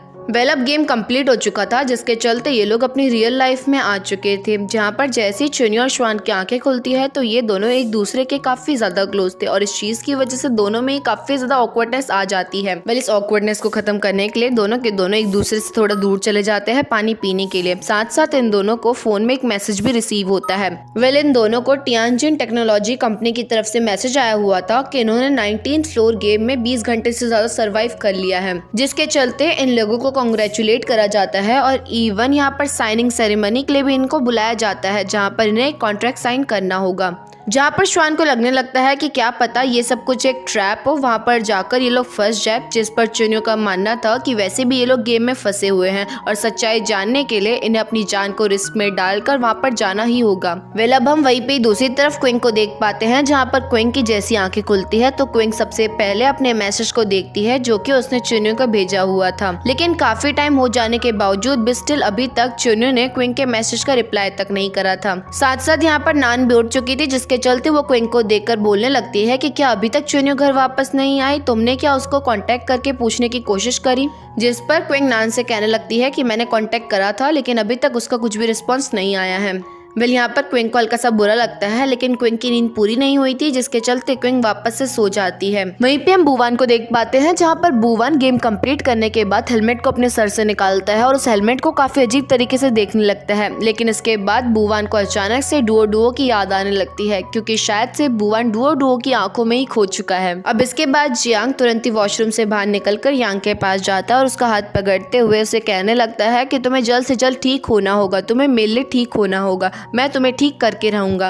मुझे फ़र्क नहीं पड़ता कि हॉस्पिटल का बिल कितना आएगा, लेकिन जब तक मैं ज़िंदा हूँ तुम्हारे लिए मैं अपना 100% दूंगा। भले ही हॉस्पिटल का बिल कितना भी क्यों ना आ जाए, मैं अपना सारा सामान बेचकर तुम्हें ठीक करके ही रहूँगा। वेल जियांग से ये सब कुछ कहने में लगा ही हुआ था कि तभी अचानक से जियांग को भी वही same to same message receive होता है जो कि चुन्नी और श्वान को हुआ था। अब सीन शिफ्ट होता है क्विंग की तरफ, जहाँ पर क्विंग गई हुई थी हॉस्पिटल में अपने सर का चेकअप करवाने के लिए, लेकिन वहाँ पर जाकर क्विंग देख पाती है कि उस हॉस्पिटल में ऑलरेडी चुन्नी और श्वान मौजूद है। चुन्नी और श्वान गए हुए थे हॉस्पिटल में अपने सर के स्कैनिंग करवाने के लिए, चेक करने के लिए कि क्या सच में उनके सर में कोई चिप है या फिर नहीं है। पर स्कैनिंग के रिजल्ट काफी ज्यादा पॉजिटिव थे, यानी कि उनके सर में कोई भी चिप एग्जिस्ट नहीं करती है, जिसके चलते अब ये लोग कंफ्यूज हो जाते हैं कि अगर सच में इनके सर में कोई भी चिप नहीं है इंसर्ट, तो ये लोग गेम में एंटर कैसे होते हैं। वहीं पे क्विंग चुन्नी और श्वान को दूर से ही बातें करता हुआ देख ही रही थी कि तभी इतने में क्विंग के पास डॉक्टर जिया आ जाता है। यहाँ पर क्विंग नहीं चाहती थी कि चुन्नी को मालूम पड़े कि क्विंग भी उसी हॉस्पिटल में है, जिसके चलते क्विंग डॉक्टर जिया को खींचते हुए अपने साथ बाहर लेके जाती है। साथ साथ यहाँ पर क्विंग डॉक्टर जिया को अपनी सारी मन की बात भी बता देती है, जिसे सुनने के बाद डॉक्टर जिया क्विंग से कहने लगता है कि चुन्नी काफी ज्यादा स्ट्रॉन्ग और ब्रेव टाइप की पर्सनैलिटी रखती है और तुम काफी ज्यादा डरती हो, जिसके चलते चुन्नी को लगता होगा कि अगर वो तुम्हारे साथ रहेगी तो उल्टा उसका भी मोरल डाउन हो जाएगा, यानी कि जो उसकी स्ट्रॉन्गनेस है वो भी कम होने लगेगी। वहीं पे चुन्नी जस्ट रिसेंट में ही श्वान से मिली है और ना ही चुन्नी और श्वान की बॉन्डिंग ज्यादा स्ट्रॉन्ग है, लेकिन इसके बावजूद भी चुन्नी और श्वान की बॉन्डिंग कुछ ज्यादा ही स्ट्रॉन्ग दिखाई दे रही थी, और इसलिए हो सकता है क्योंकि श्वान की पर्सनैलिटी भी स्ट्रॉन्ग टाइप की होगी और इस रीजन की वजह से चुन्नी श्वान से अट्रैक्ट होती है। यहाँ पर डॉक्टर जिया की सारी बातें सुनने के बाद क्विंग डॉक्टर जिया से कहने लगती है कि यानी कि आप ये कहना चाहते हो कि मुझे चुन्नी के क्लोज जाने के लिए अपनी पर्सनैलिटी को स्ट्रॉन्ग करना होगा, जिसके जवाब में डॉक्टर जिया क्विंग की बातों पर हामी भरता है। और इसी के साथ हमारे एपिसोड 6 और पार्ट 4 का यहीं पे एंड होता है। बिल नेक्स्ट पार्ट बहुत जल्दी अपलोड हो जाएगा, तो अगर वीडियो पसंद आए तो वीडियो को लाइक और चैनल को सब्सक्राइब करना मत भूलना। तब तक के लिए बाय।